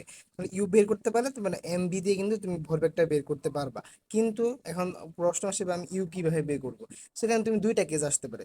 কেস দুইটা কি? ধরো এখানে কি বলছে দেখো তো, 20 মিটার উচ্চতায় তাহার গতিশক্তি হলো এত। তার মানে কি আমরা গতিশক্তি ইজ ইকুয়াল টু কি জানি, half M V square is equal to কি ধরতে পারি, 20 জুল না। সো এখান থেকে কিন্তু তুমি একটা ভি পাবা। সো এই ভিটা কি, এই ভিটা কিন্তু 8 মিটার মানে 20 মিটার উচ্চতায় এই ভিটা এটা। তখন কি তুমি এই সূত্র ইউজ করতে পারো না, যে এস ইজ ইকুয়াল টু, না আচ্ছা এস ইজ ইকুয়াল টু এটা না করে এই যে করো, যে v square is equal to u square -2 as, যেহেতু উপরে উঠছে। তার মানে এখানে তুমি কি কি জানো দেখো তো, এখানে তোমার কিন্তু লাগবে ইউটা, মানে আদি বেগটা তোমার লাগবে। তুমি কি জানো, এই যে উচ্চতা কত, উচ্চতা হলো তোমার 20 মিটার। দেন এখান থেকে তুমি বিটা বের করছো। আর এটা কি জি তৈরি, জি কি 9.8, এখান থেকে তুমি কিন্তু ইজিলি ইউ এর মানটা পাবা। তো ইউ এর মান যখন পাবা তখন কিন্তু এমপি দিয়ে তুমি ইজিলি করতে পারবা। সো এটা কিন্তু একটা ওয়ে। আরেকটা ওয়ে আছে, আরেকটা হয়েছে, এটা একটু কমপ্লিকেটেড হইতে পারে কিন্তু এটা সব থেকে সহজ। সহজটা কি জানো, ধরো একটা বস্তু উপরে উঠাইলা আবার তুমি নিচে পড়লো, কিন্তু সব অবস্থায় বস্তুটার ভিতরে মোট শক্তি সবসময় অলওয়েজ সমান থাকবে। ধরো একটা বস্তু, এটা হলো ভূমি, ভূমি থেকে যখন আমি জিনিসটা উপরে উঠতেছে, এই অবস্থানে যে শক্তি, এই অবস্থানে সেই শক্তি, মানে এই অবস্থানে শক্তি সমান সমান এই অবস্থায় শক্তি। কিন্তু কথা হলো আবার এই অবস্থায় শক্তিও কিন্তু সমান, এই অবস্থায় শক্তিও কিন্তু সমান, মানে এই চারটা যা আছে, চারটা না তিনটা দেখো, এই তিনটা যে স্টেপ আঁকছি না, তো এই তিনটা স্টেপেই কিন্তু তার মোট শক্তি সমান। কিন্তু কথা আছে, কথা আছে, এই এই স্টেপে যে শক্তিটা, এখানে কিন্তু তার গতি শক্তিও আছে, বিভব শক্তিও আছে।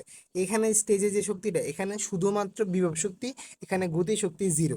আর এখানে যে স্টেজে যে শক্তিটা, সেখানে শুধুমাত্র গতি শক্তি, বিভব শক্তি জিরো। সো বুঝতে পারছো, তিন জায়গায় কিন্তু শক্তি সমান, তিন জায়গায় শক্তি সমান। এখানে গতি শক্তি আছে, বিভব শক্তিও আছে, এখানে যা শুধুমাত্র বিভব শক্তি, এখানে যা শুধুমাত্র গতি শক্তি। এখন দেখো তোমাকে কি দিছি, 20 মিটার উচ্চতায়, শোনো 20 মিটার উচ্চতা কিন্তু তার সর্বোচ্চ উচ্চতা না। যদি দেখতো যে সর্বোচ্চ উচ্চতা যদি হইতো, তাহলে তোমাকে বলে দিত যে 20 মিটার উচ্চতায় উঠে বস্তুটা থেমে গেছে। যেহেতু এই টাইপ কিছু বলে নাই, তার মানে এটা বস্তুটার সর্বোচ্চ অবস্থা না। সো এখানে কি 20 মিটার উচ্চতায় বস্তুটার গতি শক্তিও আছে, বিভব শক্তিও আছে।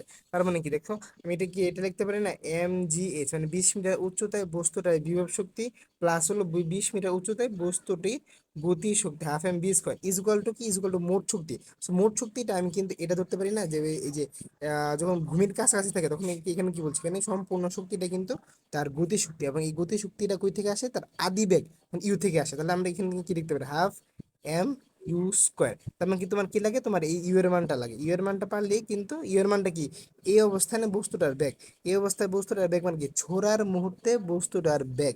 সো এই বেগ যদি তুমি পাও, তাহলে কিন্তু তুমি ভরবেগটা বের করতে পারবা। পারবা না? অবশ্যই কিন্তু তুমি পারবা। এখন দেখো তুমি কি এখানে যা যা আছে তুমি সব কি জানো, এম তুমি জানো, জি তুমি জানো, এইচ কি, এইচ হলো 20 metre, half M B square না, এম তুমি জানো, বিটা কোথায় বের বের করবা, বি থেকে গতি শক্তি দিয়ে দিছে। সো আচ্ছা হাফ এম বি স্কোয়ার, এখানে তুমি হাফ এম বি স্কোয়ার মানে কি, গতি শক্তি। সো গতি শক্তি তো ভাই দেওয়া আছে, গতি শক্তি কি, গতি শক্তি 20 জুল। সো এখান থেকে দেখো তুমি সব জানো, শুধুমাত্র ইউটা ছাড়া। সেখান থেকে তুমি ইউটা বের করতে পারবে না, অবশ্যই কিন্তু তুমি বের করতে পারবা। সো আমি দুইটা নিয়ম দেখালাম, দুইটা নিয়মে দুইটাই সহজ, তোমার যেভাবে খুশি তুমি সেভাবে করবা। ক্লিয়ার? না বুঝলে অবশ্যই জানাবা। দেখো 2 নম্বরটা দেখো, বলছে যে 50 মিটার গভীর একটি কুয়া থেকে, 50 মিটার গভীর একটি কুয়া থেকে ইঞ্জিনের সাহায্যে 9.8 সেকেন্ডে 1,000 কেজি পানি উঠানো হয়। আচ্ছা, ইঞ্জিনের দক্ষতা দিছে তোমার হলো 80%। ইঞ্জিনের ক্ষমতা কত, আমরা কি জানি, কর্মদক্ষতা ইজ ইকুয়াল টু, এটা ইজ ইকুয়াল টু যে পরিমাণ কাজ করে ডিভাইড বাই, মানে কি বলে, আচ্ছা এটা না করে আমি এটা লিখি, ইঞ্জিনের ক্ষমতা, ইঞ্জিন নিচে হলো ইঞ্জিনের ক্ষমতা, আর কাজ করে যে ক্ষমতাটা মানে এটা আউটপুট, ক্ষমতার আউটপুট বা কাজের আউটপুট, নিচে কি, নিচে হলে তোমার ওই যে ইঞ্জিন যে মেক করছে বা ইঞ্জিনের যে নিজস্ব একটা যে ক্ষমতা থাকে, তাহলে সেটা। তো উপর কি যাবে, উপরে হবে আউটপুট, নিচে আসবে ইনপুট, মানে ইঞ্জিনে যে পরিমাণ ক্ষমতা দিছো। তো এটাই তো তোমার কর্মদক্ষতা না। তাহলে দেখো তারা কর্মদক্ষতা চাইছে, তো তোমাকে কি বলছে, ইঞ্জিনে ক্ষমতা বের করতে বলছে। তাহলে আমরা দেখলাম ইঞ্জিনের ক্ষমতাটা, ইঞ্জিনের ক্ষমতা হলো ইনপুট, ইঞ্জিনের ক্ষমতা কি, ইঞ্জিনের ক্ষমতা ইনপুট। নিচে কি, নিচে যাবে এখানে তোমার হলো কর্মদক্ষতা, উপরে যাবে ইঞ্জিনের আউটপুট। আচ্ছা, এখানে দেখো টুইস্টটা, এখানে কিন্তু 15 মিটার গভীর। এখানে আমি কি বলছি, একটু আগে বলছি, যদি কুয়া থাকে, কুয়ার পানি কখনো শেষ হয় না। তার মানে কি, কুয়ার পানির লেভেল কখনো কমে না। 50 মিটার কুয়া মানে কি, তুমি সেখান থেকে যদি 1 বালতি পানি, ধরো তুমি 1 বালতি, তুমি 10 বালতি পানি যদি নাও, 10 বালতি পানি আবার তোমার অটোমেটিকলি রিফিল হয়ে যাবে। তার মানে কি দেখবা, যে বস্তুর আমরা কি সবকিছু কিন্তু ভর কেন্দ্রের সরণ, কিন্তু কুয়ার ক্ষেত্রে ভর কেন্দ্রে সরণ হয় না। এই জন্যই দেখো আগেকার যেসব কুয়া ছিল সেসব কিন্তু যুগ যুগ ধরে মানুষ কিন্তু একটা কুয়া ইউজ করতো। বুঝতে পারছো? তার মানে কি কুয়ার ভর কেন্দ্র কখনো নিচে নামে না। তুমি এক বালতি পানি নিলে অটো আরেক বালতি রিফিল হবে। সো কুয়াটা যতটুকুই লম্বা হোক না কেন, সো যখনই কুয়া বলবে তখন যে দৈর্ঘ্যটা আছে তোমাকে সেই দৈর্ঘ্যটা নিতে হবে। এখন যদি বলতো যে চৌবাচ্চা, চৌবাচ্চা 50 মিটার চৌবাচ্চা, তখন কি তুমি 50 মিটার নিতা? অবশ্যই তুমি 50 মিটার নিতে না, তখন তুমি 50/2 তার মানে কি তখন 25 নিতে হইতো। আরো যদি অন্যান্য কোনো যদি কন্ডিশন দেওয়া থাকে সেই ক্ষেত্রে এইচ কিভাবে বের করবে বা পানি কতটুকু আছে, পানি যদি কিছু কম থাকে তখন সেই ক্ষেত্রে এইচ কি হবে, আমি কিন্তু একটু আগে তোমাকে জাস্ট সূত্রটা দেখে বলে দিছি। সো টুইস্টটা এখানে, এখানে ম্যাক্সিমাম পোলাপান এখানে 50টাকে 25 ধরবে, বাট খেয়াল রাখতে হবে কুয়ার ভর কেন্দ্র চেঞ্জ হয় না, পানির লেভেল চেঞ্জ হয় না। সো তোমাকে 50 50ই ধরতে হবে। ক্লিয়ার? আশা করি বুঝতে পারছো। সো দেখো আউটপুটটা কি হবে, আউটপুট হবে mgh/t। কিন্তু আউটপুটের যে ক্ষমতা দেখো, এম দেওয়া আছে, জি তোমার দেওয়া আছে, এইচও দেওয়া আছে, টিও তোমাকে দেওয়া আছে, আর কি এখানে কি এটাও কিন্তু দেওয়া আছে, এটা কি 0.8%। এখন বের করতে পারবে না? ইজিলি কিন্তু তুমি বের করতে পারবে। এই যে দেখো তারা কিন্তু ক্যালকুলেশনটা করছে। তো যাদের একটু প্রবলেম হইতে পারে মনে করো ওরা একটু এখানে দেখবা, তাও যদি প্রবলেম হয় অবশ্যই আমাকে জানাবা। ওকে? আসুন, সবাই বলে যে ভাই জুম করতে, জুম কিন্তু তোমার এখানেও করা যাবে, আমি বারবার বলতেছি। তারপরও যদি কোথাও দেখতে সমস্যা হয়, ঝাপসা লাগে, তারপর আমাকে কমেন্ট বক্সে জানাবা। আমাকে না জানালে তো আমি সলভ দিতে পারবো না, না? ওকে। দেন আসো 3 নাম্বার। দেখো 3 নাম্বার, একটি মোটর একটি 120 মিটার গভীর কূপ থেকে 5 মিনিটে 4 কেজি পানি উত্তোলন করতে পারে। মোটরের ক্ষমতা কত? দেখছো? দেখো এটা হলো এগ্রি 22 23, আর এটা হলো এগ্রি 21 22। পর পর কোশ্চেন রিপিট হয়েছে, কোশ্চেন রিপিট দেখছো? একদম কিন্তু সেম টাইপের কোশ্চেন, জাস্ট সংখ্যাগুলো চেঞ্জ। এর জন্য আমি বলি যে কৃষির ক্ষেত্রে কৃষি কোশ্চেন ব্যাংকটা মাস্ট মাস্ট মাস্ট।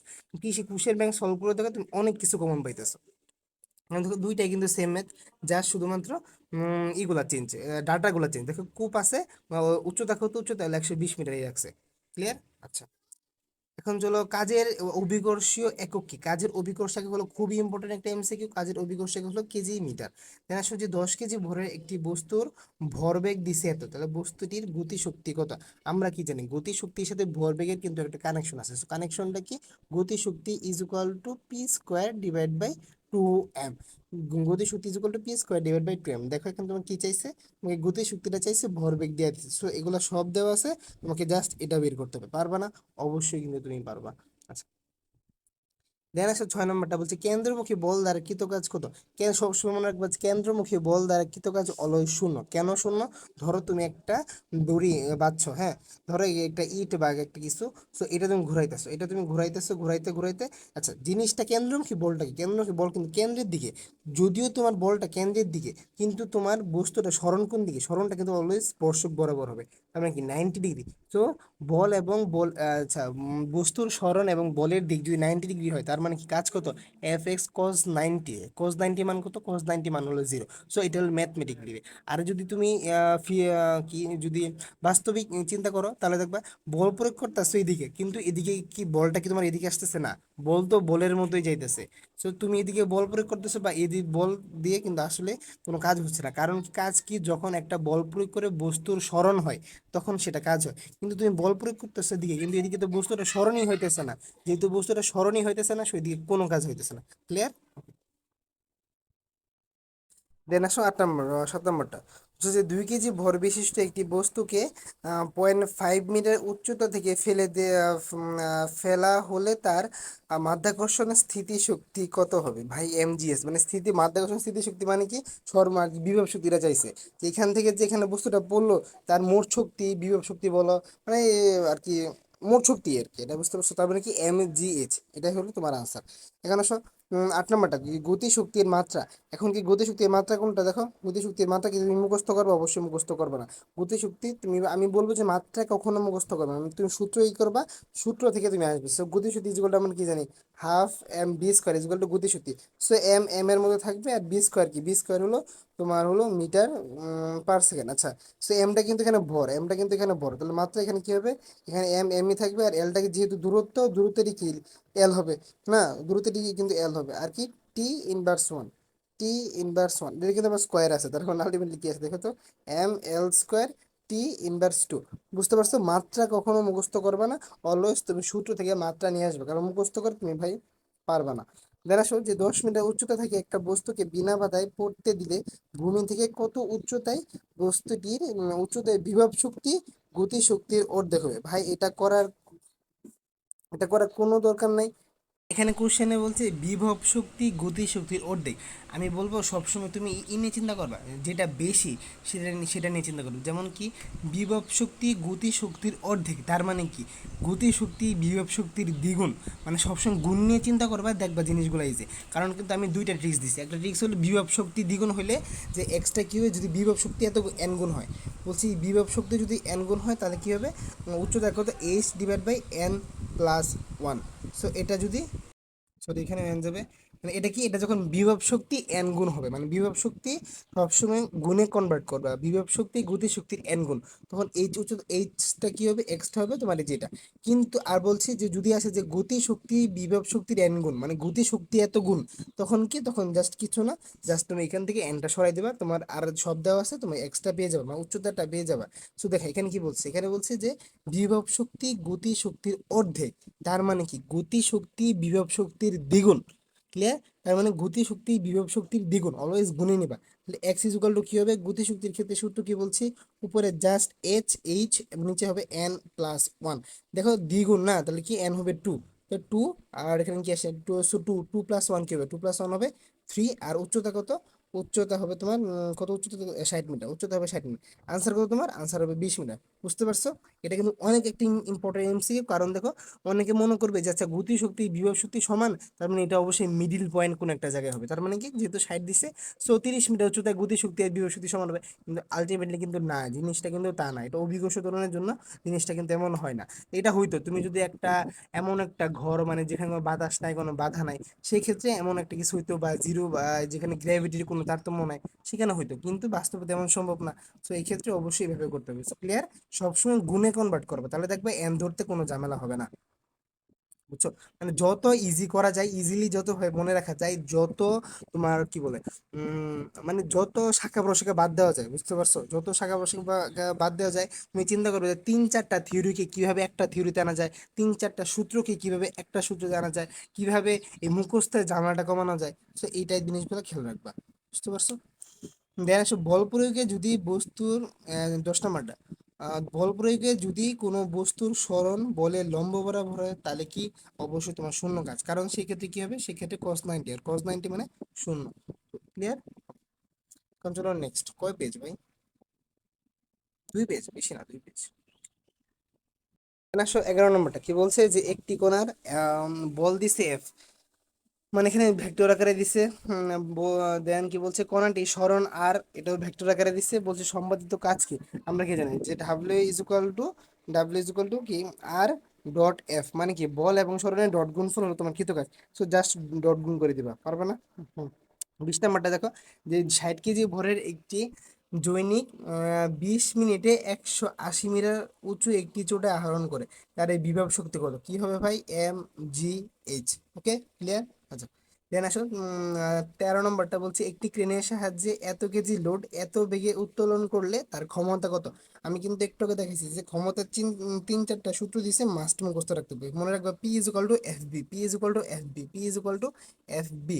তোমাকে এফ দিয়ে দিছে, সরি বি দিয়ে দিছে, এফটা পরোক্ষভাবে দেয় না, প্রত্যক্ষভাবে দেয় না, কিন্তু পরোক্ষভাবে তোমাকে দিছে। এফ ইজ ইকুয়াল টু কি, এফ ইজ ইকুয়াল টু হবে তোমার এম জি। সো এম কিন্তু তোমাকে দিয়ে দিছে, আর জি কি, জিও 9.8, তার মানে তোমার তিনটাই ওকে, তুমি জাস্ট শুধুমাত্র পি বের করবে, পারবা না? অবশ্যই কিন্তু তুমি পারবা। 14 নম্বরটা বলছে, 90 মিটার উঁচু হতে একটি বস্তুকে পতিত হতে দেয়া হলো, কোথায় বস্তু, দেখো কোথায় এর গতিশক্তি স্থিতিশক্তির অর্ধেক। ভাই এই টাইপ এমসিকিউ কতটা ইম্পর্টেন্ট বলে বোঝানো সম্ভব নয়, প্রায় প্রায় এগুলো আসে, সব জায়গায় আসে এগুলো। গতি দেখো, আমি বলছি সবসময় ওর দেখবা ভগ্নাংশে নিবা, সবসময় তুমি কিসে নিবা, গুণে চেষ্টা করবে, এত এন গুণ, গুণ বানানোর চেষ্টা করবে। এখানে কি দিছে, গতি শক্তি, আচ্ছা শুরু থেকে আসি, গতি শক্তি স্থিতি শক্তি মানে কিন্তু বিভব শক্তি, তার মানে কি গতি শক্তি বিভব শক্তির অর্ধেক, গতি শক্তি বিভব শক্তির অর্ধেক, তার মানে কি বিভব শক্তি গতি শক্তির দ্বিগুণ। বুঝতে পারছো? গতি শক্তি বিভব শক্তির অর্ধেক মানে বিভব শক্তি গতি শক্তির দ্বিগুণ। তার মানে কি বিভব শক্তি এন গুণ হলে আমরা এক্স ইজ ইকুয়াল টু কি জানি, n H divide by N plus one. So কি টু, 2+1 এখানে আসবে 3, আর উপরে কি হয়ে যাবে, উপরে যাবে তোমার 2। ইস দেওয়া আছে, এখন বের করতে পারবে না কত মিটার উচ্চতায়? অবশ্যই কিন্তু ভাই তুমি বের করতে পারবা। এখন আসো 4 নাম্বারটা। দেখো 4 নাম্বারটা 14-15 ছিল, তখন তোমার ক্যালকুলেটার ইউজ ইউজ ছিল, এই জন্য এই টাইপ মান দিছে যাতে তোমরা এসআই এককে কনভার্ট করে করতে পারো। সো এই টাইপ এত হিজিবিজি ক্যালকুলেশন এখন দিবে না, আর দিলেও তোমার করার দরকার নেই, কারণ এখানে অনেক হিজিবিজি ক্যালকুলেশন তুমি করে মিলাতে পারবে না। বুঝছো? আচ্ছা, আর জিনিস কিন্তু সেমই, mgh/t এটাই কিন্তু। আচ্ছা, 2 কেজি ভরের একটা বস্তুকে 3 মিটার উঁচু হতে পড়ে তাপে রূপান্তর হলো, তাহলে তাপের পরিমাণ কত? আমি কি বলছি যে শক্তি কখনো যা মানে সৃষ্টি হয় না বা ধ্বংসও হয় না, শুধুমাত্র এক রূপ থেকে অপর রূপে রূপান্তর হবে। একটা বস্তু উপরে ছিল, উপর থেকে যখন বস্তুটা নিচে এইখানে যে ছিল, এখানে বস্তুর একটা শক্তি ছিল, যে যে শক্তিটা কি, সেই শক্তিটা পুরোটাই হলো বস্তুটার গতি, সরি বিভব শক্তি। একটা বস্তু যখন নিচে পড়ে তখন তার এই বিভব শক্তি কমে, গতি শক্তি বাড়ে। সিমিলারলি এই অবস্থায় বস্তুটার আর কোনো বিভব শক্তি থাকে না, সম্পূর্ণরূপে বস্তুটার ভিতরে গতি শক্তি থাকে, তার মানে বিভব শক্তি সম্পূর্ণরূপে এখানে গতি শক্তিতে কনভার্ট হয়ে যায়। দেন বস্তুটা যখন ভূমিতে পড়ে তখন একটা তাপ উৎপন্ন হয়ে যায় বা বস্তুটা থেমে যায়, সেক্ষেত্রে কি বস্তুটার যে গতিশক্তি ছিল সেটা সম্পূর্ণটাই তোমার এখানে তাপে কনভার্ট হয়ে গেছে। ক্লিয়ার? তার মানে কি, তার মানে কি তুমি যদি যে কি পরিমাণ তাপ উৎপন্ন হয়েছে এটা যদি বের করতে চাও, তোমার কি লাগবে, তোমার এখানে গতিশক্তি লাগবে আর এই বিভব শক্তিটা লাগবে, কারণ ফুল শক্তিটাই কিন্তু তাপে কনভার্ট হয়েছে। তার মানে আমরা কি বলতে পারি যে কতটুকু শক্তি কাজে কনভার্ট হয়েছে, যে পরিমাণ কাজ হয়েছে, যে কি পরিমাণ কাজ হয়েছে, কাজ হয়েছে mgh পরিমাণ কাজ হয়েছে। মানে এই বিভব শক্তিটা কিন্তু আই মিন তোমার তাপ শক্তিতে রূপান্তরিত হয়েছে, কারণ বিভব শক্তি কত, mgh। সো বিভব শক্তি বের করলে কিন্তু আনসার হয়ে যাবে। বুঝা গেল? বুঝতে পারছো? আশা করি বুঝতে পারছো। 17 নম্বর আসো, বলছে যে 1.4 কেজি ভরের একটা বস্তুকে এত মিটার উঁচু থেকে পড়ে গেল, পতন ক্রিয়ার সমস্ত শক্তি তাপে কনভার্ট, সিমিলারলি mgh। বুঝতে পারছো? তোমার জুলে বের হবে, 1 জুল ইজ ইকুয়াল টু কত, 1 calorie is equal two 4.2 joule. বুঝতে পারছো? আর কি 1 জুল ইজ ইকুয়াল টু কি, 1 joule is equal two 0.24 calorie. তো এগুলো কিন্তু মাস্ট মনে রাখতে হবে, আমি ফার্স্টে কিন্তু এগুলাই দেখাইছি। দেন আসো 18 নম্বরটা, ক্ষমতার একক কি? ক্ষমতা একক কি? জাস্ট তুমি কাজের এককটা মনে রাখবা বা বের করতে পারো, m L² T⁻²। ক্ষমতা একক কি? টি দ্বারা ভাগ, তার মানে কি mL²T⁻³ বুঝতে পারছো? দেন আসো 1 ইলেকট্রন ভোল্টের মান কত? 1 ইলেকট্রন ভোল্ট কি? একটি ইলেকট্রনের চার্জ, মানে আছে আচ্ছা সবার আগে বলো ইলেকট্রন ভোল্ট কিসের একক? এটা খুবই একটা ইম্পর্টেন্ট এমসিকিউ, যে ইলেকট্রন ভোল্ট কিসের একক? ইলেকট্রন ভোল্ট হলো কাজের একক। এই কাজটা কি হবে? কাজটা এই 1 ইলেকট্রন ভোল্ট কি, 1.6 × 10⁻⁻19 জুল, মানে ইলেকট্রনের চার্জের সমান পরিমাণ কাজ হলো 1 ইলেকট্রন ভোল্ট। দেন আসো 1 কিলোওয়াট আওয়ার এর সমান কত? সো 1 কিলোওয়াট আওয়ার কি, 1 কিলোওয়াট আওয়ার হলো তোমার কি আচ্ছা কিলো মানে কি, কিলো মানে হলো 1000। তা কিলোওয়াট আওয়ার তাহলে মানে কি, আওয়ার মানে কি, 1 আওয়ার ইজ ইকুয়াল টু কত, 3600 সেকেন্ড। জাস্ট গুণ দিবা, বের হয়ে যাবে। ওকে, আই থিঙ্ক ক্লিয়ার। যে দেখো, এটা তুমি মুখস্থ রাখতে পারো, এটা অনেক জায়গায় কাজে লাগে, সো এটা মুখস্থ রাখবে। আমি বলবো এটা মুখস্থ রাখবা যে কি বলে 36 × 10⁻⁵, তো এটা মুখস্থ রাখতে পারো, এটাই তোমারই ভালো। দেন আসো 21 নাম্বারটা, বলছে যে 0.2 কেজি ওজনের একটি বল 20 মিটার উচ্চতা হতে পতিত হলো, ইহা মাটিতে পড়ার দরুন 30 জুল শক্তি কম হলো। আচ্ছা, কম হইতেই পারে, সেই কমটা কোথায়? ধরুন বললেন যে ভাই যে কোনো সিস্টেমে যদি যদি সিস্টেম লস বলে দেওয়া না থাকে তখন সম্পূর্ণ কাজটা আছে, কিন্তু কিন্তু বলে দিছে ভাই 30 জুল শক্তি কম। আচ্ছা আমরা মানলাম কম। মাটিতে প্রতিঘাতের পর ইহা কত উচ্চতায় উঠবে? তার মানে কি বলছে, একটা বস্তু উপরে ছিল, বস্তুটা উপরে ছিল, এটার ভূপৃষ্ঠ, এখানে আসার পর একটা শক্তি লস হয়েছে, লস হওয়ার পরেও কিন্তু শক্তির একটা ড্রপ খায়, উপরে উঠছে। সো তোমাকে নির্ণয় করতে হবে যে বস্তুটা এই কতটুকু উচ্চতা উঠলো এখান থেকে পরে। তাহলে চলো আমরা জিনিসটা আরেকটু বোঝার চেষ্টা করি। তার মানে দেখো, উপর থেকে যখন পড়ছে, উপরের যে শক্তিটা উপর থেকে ভূমিতে পড়ছে, তার মানে কি এখানে তার মোট শক্তিটা কত ছিল? এখানে শক্তিটা এই যে এখানে আসছে না, তার এখানে শক্তিটা কত, mgh। তাহলে এখানে শক্তিটা কি ছিল, যে বিভব শক্তিটা ছিল তোমার কত, দেখো 40 জুল, 40 জুল। দেন বলছে কি পরিমাণ শক্তি লস হয়েছে, তোমার ধরো এই বস্তুটা যখন এখানে পড়ছে তখন একটা শব্দ উৎপন্ন হয়েছে, একটা তাপ উৎপন্ন হয়েছে। সো এই কিছু পরিমাণ এই যে মোট শক্তিটা যে ছিল এই শক্তিটা ভূমিতে আঘাত করার ফলে এই শক্তির কিছু পরিমাণ শক্তি, তাপ শক্তি, শব্দ শক্তি, ঘর্ষণ রিলেটেড কিছু শক্তি মাধ্যমে অপচয় হয়েছে। কতটুকু অপচয় হয়েছে? 30 জুল অপচয় হয়েছে। সো যতটুকু অপচয় হয়েছে তুমি সেতটুকু ততটুকু তুমি বাদ দিয়ে দিলে, তো তোমার থাকলো কত? তোমার থাকলো 10 জুল। এখন এই 10 জুল কিন্তু এই বস্তুটার মাঝখানে এখনো আছে। এই 10 জুল শক্তি কি করবে? তাকে উপরে তুলবে। তাহলে চিন্তা করো 10 জুল শক্তি তাহলে উপরে তুলবে, তাহলে কি আমরা লিখতে পারি না যে 10 joule is equal to M G h. M তো ফিক্সড থাকবে, জিও ফিক্সড থাকবে, এখান থেকে জাস্ট এইচ এর মানটা বের করতে হবে। সো পারবা না? পারবা? এখন বলো। এটা কিন্তু করে দেওয়া আছে। সো না বুঝলে কিন্তু অবশ্যই জানে, অবশ্যই বলবা। ফিজিক্সের ক্ষেত্রে ভাই বেসিকটা মাস্ট ক্লিয়ার রাখতে হবে, বেসিক ক্লিয়ার ছাড়া তুমি পারবা না। আই রিপিট, বেসিক ক্লিয়ার রাখতে হবে এবং প্রচুর প্র্যাকটিস করতে হবে। দেন আসে 21 নাম্বারটা, যে 0.2 কেজি ওজনের একটি বল 20 মিটার উচ্চতা, আচ্ছা এটাই তো করলাম, এটাই করছি, হ্যাঁ এটাই কিন্তু করলাম। দেন বস্তুর গতি শক্তি 4 গুণ বৃদ্ধি করা হলে ভরবেগের পরিবর্তন কত গুণ হবে? তার মানে কি, আমরা ভরবেগের সাথে কিভাবে সম্পর্কিত? গতি শক্তি is equal to P square divide by কত 2m। তার মানে কি আমরা কি লিখতে পারি? P proportional root over E K. তার মানে কি গতি শক্তি যদি 4 গুণ করা হয়, ভরবেগ কত গুণ হবে? ভরবেগ হবে 2 গুণ। ওকে, আচ্ছা। এটা হচ্ছে 23 নাম্বারটা, বলছে 1000 কেজি ওজনের কোনো ভরকে 20 সেকেন্ডে 10 মিটার উঁচুতে উঠানো হলো, ক্ষমতা কত? mgh ডিভাইড বাই টি। দেন আসো, এত কেজি ভরে একজন লোক 25 সেন্টিমিটার উঁচু 20টি সিঁড়ি 10 সেকেন্ডে উঠতে পারে, তাহলে তোমার এখানে মেন চ্যালেঞ্জটা কি জানো? আচ্ছা, আসল সূত্রটা কিন্তু mgh ডিভাইড বাই টি, যেহেতু ক্ষমতা চাইছে এখন তোমার এইচটা বের করতে হবে। তাহলে দেখো 25 সেন্টিমিটার উঁচু 20টা সিঁড়ি, লাগে 20 দিয়ে গুণ, আচ্ছা মিটার বানাও। 20 ইন্টু 0.25, মানে এত মিটার উঁচু, তার মানে উচ্চতা কত? উচ্চতা হলো 20টা সিঁড়ি। সো 20 ইন্টু 0.25 মিটার, এটাই কিন্তু তোমার এইচ। এখন জাস্ট ক্যালকুলেশন করতে পারবে না বলো? কাজ ক্ষমতা শক্তি কিন্তু ভাই অনেক সহজ একটা অধ্যায়, কাজ ক্ষমতা শক্তি অনেক ইজি একটা অধ্যায়। আচ্ছা, এখন আসলে আমাদের লাস্ট পেজ। 100 মিটার উঁচু হতে আচ্ছা কি বলি, 100 মিটার উঁচু গাছের ডাল হতে 500 গ্রাম ওজনের একটি পাকা আম খাড়া নিচে পড়ে গেল, ভূমি স্পর্শ করার মুহূর্তে আমটির গতিশক্তি কত হবে? তার মানে দেখো, আমটির গতিশক্তি কত হবে? কোথায় কোথায়? ভূমি স্পর্শ করার মুহূর্তে। এই বস্তু আমটা যখন গাছের ডালে ছিল, তখন কি তার সম্পূর্ণ শক্তিটা কি ছিল? বিভব শক্তি ছিল। আর ভূমি স্পর্শ করার মুহূর্তে তার সম্পূর্ণ শক্তিটা কিসে রূপান্তর হয়ে গেছে? সম্পূর্ণ শক্তিটা তার গতি শক্তিতে রূপান্তর হয়ে গেছে। তার মানে কি, তোমার মোট শক্তি অলওয়েজ সমান, এখানে যে পরিমাণ শক্তি এখানে সেই পরিমাণ শক্তি। তাহলে এখানে পার্থক্যটা হলো, এখানে শক্তিটা বিভব শক্তি আকারে আছে, আর এখানে শক্তিটা গতি শক্তি আকারে আছে। তোমার কি চাইছে? তোমার এই গতি শক্তিটা বের করতে বলছে। এখন তুমি গতি শক্তি বের করতে হলে তোমার ব্যাগ লাগবে। এখন তুমি ব্যাগ জানো না, কিন্তু তুমি কিন্তু এডার জানো, এমজিএস। তো তুমি এক কাজ করো, এখানে যে বিভব শক্তি আছে সেটা বের করো। যেহেতু শক্তি সমান, তার মানে আমরা বলতে পারি যে সর্বোচ্চ উচ্চতায় বিভব শক্তি সর্বনিম্ন উচ্চতায় গতি শক্তির সমান। সো যেহেতু গতি শক্তি কি হবে? mgh মাধ্যমে আমরা কিন্তু বের করতে পারবো। মানে আলটিমেটলি আমরা বের করলাম এখন বিভব শক্তি, কিন্তু যেহেতু এই দুইটা কেসে বিভব শক্তি এবং গতি শক্তি সমান, সুতরাং এটাই গতি শক্তি। ক্লিয়ার? আচ্ছা, মানুষ পরেরটা কি বলছে, যে মাটি থেকে 10 মিটার উঁচু হতে একটি আম মাটিতে পতিত হলো, আচ্ছা 5 মিটার পড়ন্ত আমটির ক্ষেত্রে শক্তি রূপান্তর ঘটবে।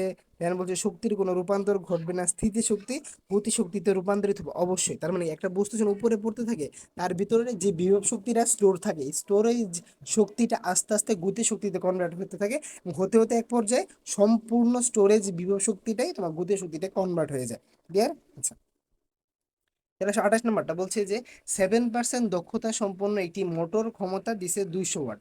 আচ্ছা, এটি প্রতি সেকেন্ডে কত জুল কাজ করতে পারে? তার মানে তোমাকে ক্ষমতা দিয়ে দিছে, মানে পি দিয়ে দিছে, টি দিয়ে দিছে, তোমাকে ডাব্লিউটা বের করতে বলবে। পারবে না? অবশ্যই কিন্তু ভাই তুমি পারবা। দেন আসে 29 নাম্বারটা, 1 ঘন্টায় একটি 250 ওয়াট টিভি সেট এবং 250 ওয়াট টিভি সেট বা 10 মিনিটে একটি 1200 ওয়াটের ইস্ত্রি কোনটি বেশি শক্তি ব্যবহার করে? আচ্ছা, শক্তি কোন মানে কোনটি ব্যয়িত শক্তি বেশি, তোমাকে এটা আর কি বের করতে বলছে তারা। কাজ যে কথা, আলটিমেটলি শক্তি একই কথা, বুঝছো? কাজ এবং শক্তি অলওয়েজ হলো related.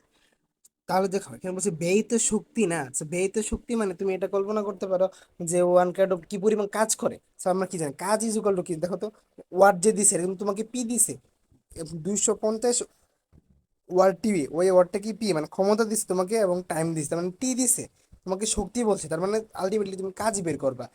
W is equal to কি? W is equal to PT. W is equal to কি, W is equal to PT. So এই পি এবং এইটি গুণ করবা, দেন এই পি দিছে এইটি গুণ করবে। সো দেখো তোমাকে টাইম দিছে, পি দিছে, সো দুইটা গুণ করলে কিন্তু তুমি দুইটা ডাব্লিউ পাবা। সো যেটার ডাব্লিউ বেশি সেটা তোমার বেশি পরিমাণ কাজ করছে, তার মানে কি সেটার ব্যয়িত শক্তি বেশি। ওকে, ক্লিয়ার? আচ্ছা, এখন 30 নাম্বারটা বলছে 10 কিলোগ্রাম ভরের একটি বস্তু 50 মিটার উচ্চতা হতে পড়লে ইহার গতিশক্তি কত? আচ্ছা দেখো, সে সিমিলার কথা, যে 50 মিটার উচ্চতা হতে যখন বস্তুটা পড়ছে, মানে কি বস্তুটা এখানে, এখানে বস্তুর গতিশক্তি কি চাইছে, এখানে বস্তুর গতিশক্তি যত, এখানে বস্তুটার বিভব শক্তি তত, মানে দুইটাই সেম। তার মানে এখানে মানে গতিশক্তি ডাললে কত হবে, এটাই বিভব শক্তি, আর এখানে বিভব শক্তিটা কত হবে, এম জি এইচ। বুঝতে পারছো? ক্লিয়ার? দেখছো আমি কিন্তু এক জিনিস বারবার করছি। দেন আসো 31 নাম্বারটা আছে, এখানে আর্গ জুল আর্গ একটা ব্যাপার আছে, তার মানে কি এত জুল। দেন আসো 31 নাম্বারটা বলছে যে 60 ফুট উঁচু একটি স্থান হতে একটি বস্তু পড়ে গেল, কোথায় এর গতিশক্তি স্থিতিশক্তির অর্ধেক হবে? আমি এতক্ষণ চিল্লাইছি, অনেকবার বলছি, এটা তোমরা করবা, দেখি তোমরা বুঝে এটা করতে পারো নাকি, আমি বলবো না। দেন আসো যে কিলোওয়াট দ্বারা কি পরিমাপ করা হয়? কিলোওয়াট কি, কিলোওয়াট হলো অবশ্যই ক্ষমতার একক হলো কিলোওয়াট, ওয়াট মানে এই ক্ষমতা, আর কিলোওয়াট মানে কি তোমার এই যে আম, এই আরেকটা মানে আরেকটা বড় একটা এককে এককে নিচে, তার মানে কিলোওয়াট কি, কিলোওয়াট হলো তোমার ক্ষমতারই একটা একক। দেন বলছে যে একটা কূপ 20 মিটারের উপরে পানি তোলার জন্য এত ওয়াটের পাম্প ব্যবহার করা হচ্ছে। আচ্ছা, পাম্পের দক্ষতা দিয়ে দিছে এত, তাহলে প্রতি মিনিটে কতটুকু পানি তুলতে পারবে? তার মানে কি তোমার কি চাইছে, তোমার এখানে এমটা চাইছে। তো সিমিলারলি সবকিছু আগের মতোই। সো ইটাটা কি, এটা হলো তোমার কর্মদক্ষতা। আর নিচে কি আসবে, নিচে আসবে তোমার ইনপুটটা কিন্তু তারা দিয়ে দিয়েছে, ইনপুট কত, ইনপুট তারা দিচ্ছে, হ্যাঁ, 6000 কিলোওয়াট পাম্প। তার মানে কি ইনপুটটা কত, 6000 কিলোওয়াট, ইনপুট হলো 6000 ওয়াট, আচ্ছা 6000 ওয়াট। আর বলছে এটা তোমাকে দেওয়া দিচ্ছে, এটা কত দিচ্ছে দেখি, উম এটা কই গেল, 82%, 82% মানে কি, 82% 0.882। আচ্ছা দিলাম, দেওয়ার পর উপর কি যাবে, উপর যাবে এম জি এইচ, এটা হলো আউটপুটটা। আর বলছে এম বের করতে, সো এখানে কিন্তু জি তুমি জানো আর এইচটা কিন্তু জানো, যেহেতু খুব বলছে, সো এইচটা তোমাকে ধরতে হবে, মানে 20 মিটারই ধরতে হবে। ক্লিয়ার? বুঝতে পারছো কি বলছি? আচ্ছা, তুমি জাস্ট এখান থেকে এমটা বের করবা। ও ওই আমলে ক্যালকুলেটর এলাও ছিল, এর জন্য সব বড় বড় ক্যালকুলেশন তোমাকে দিছে। তো এবারও যদি দিতে পারে, দেখছো না, এবার জিএসটি কোশ্চেনে কিন্তু ফিজিক্স অবশ্যই বড় বড় কোশ্চেন দিছে। তো আসলে অবাক হওয়ার কিছু নাই, তোমাকে করতে হবে। তো তুমি ওখানে ক্লেমও করতে পারবে না যে ভাই আমার ক্যালকুলেটর নাই, আপনি এত বড় এমসিকিউ কেন দিছেন, এটা তুমি বলতে পারবা, বলতে পারবে না। সো যেভাবে আসে সেভাবে তোমাকে মানিয়ে নিতে হবে। দেন আসো, বল এবং সরণের মধ্যবর্তী পরিমাণ কত হলে কাজের মান ধনাত্মক? তার মানে কি বল এবং সরণের মধ্যবর্তী কাজের মান ধনাত্মক ঋণাত্মক একটা রেঞ্জ কিন্তু আমি ওই শুরুতে যে পিডিএফটা আছে সেখানে কিন্তু দেখেছি। শুরু রেঞ্জটা কি বলছিলাম, 0 থেকে 90 কি বলে, 90 তো জিরো না, শূন্যর সমান অথবা 0 থেকে বড় এবং 90 ডিগ্রি থেকে যদি ছোট হয়, তাহলে কাজের পরিমাণ হবে ধনাত্মক। তার মানে কি এখানে সবগুলাই সঠিক। অ্যান্সার, সাইফোন কি ধরনের জিনিস? সাইফোন তো একটা কি বলে প্রাকৃতিক পাম্প, ওই আছে এটা ভাই। আচ্ছা, ওই আমলের বইয়ে মনে হয় এটা ছিল, বুঝছো? সেটা পড়ে নেবা। আচ্ছা, দেন আসো যে 10 মিটার গভীরে কুয়া আছে, আর কুয়া রং কার করবো না, সব সিমিলারলি দেখো। সো কি বুঝছো? সো বুঝছো, আমি কিন্তু প্রত্যেকটা, আচ্ছা আচ্ছা বলবো আবার, একটা অঙ্ক করাইলাম না। তারপর দেখো, 10 মিটার ও গভীর কুয়া থেকে ইঞ্জিনের সাহায্যে প্রতি মিনিটে 12 কেজি পানি উত্তোলন করা হয়।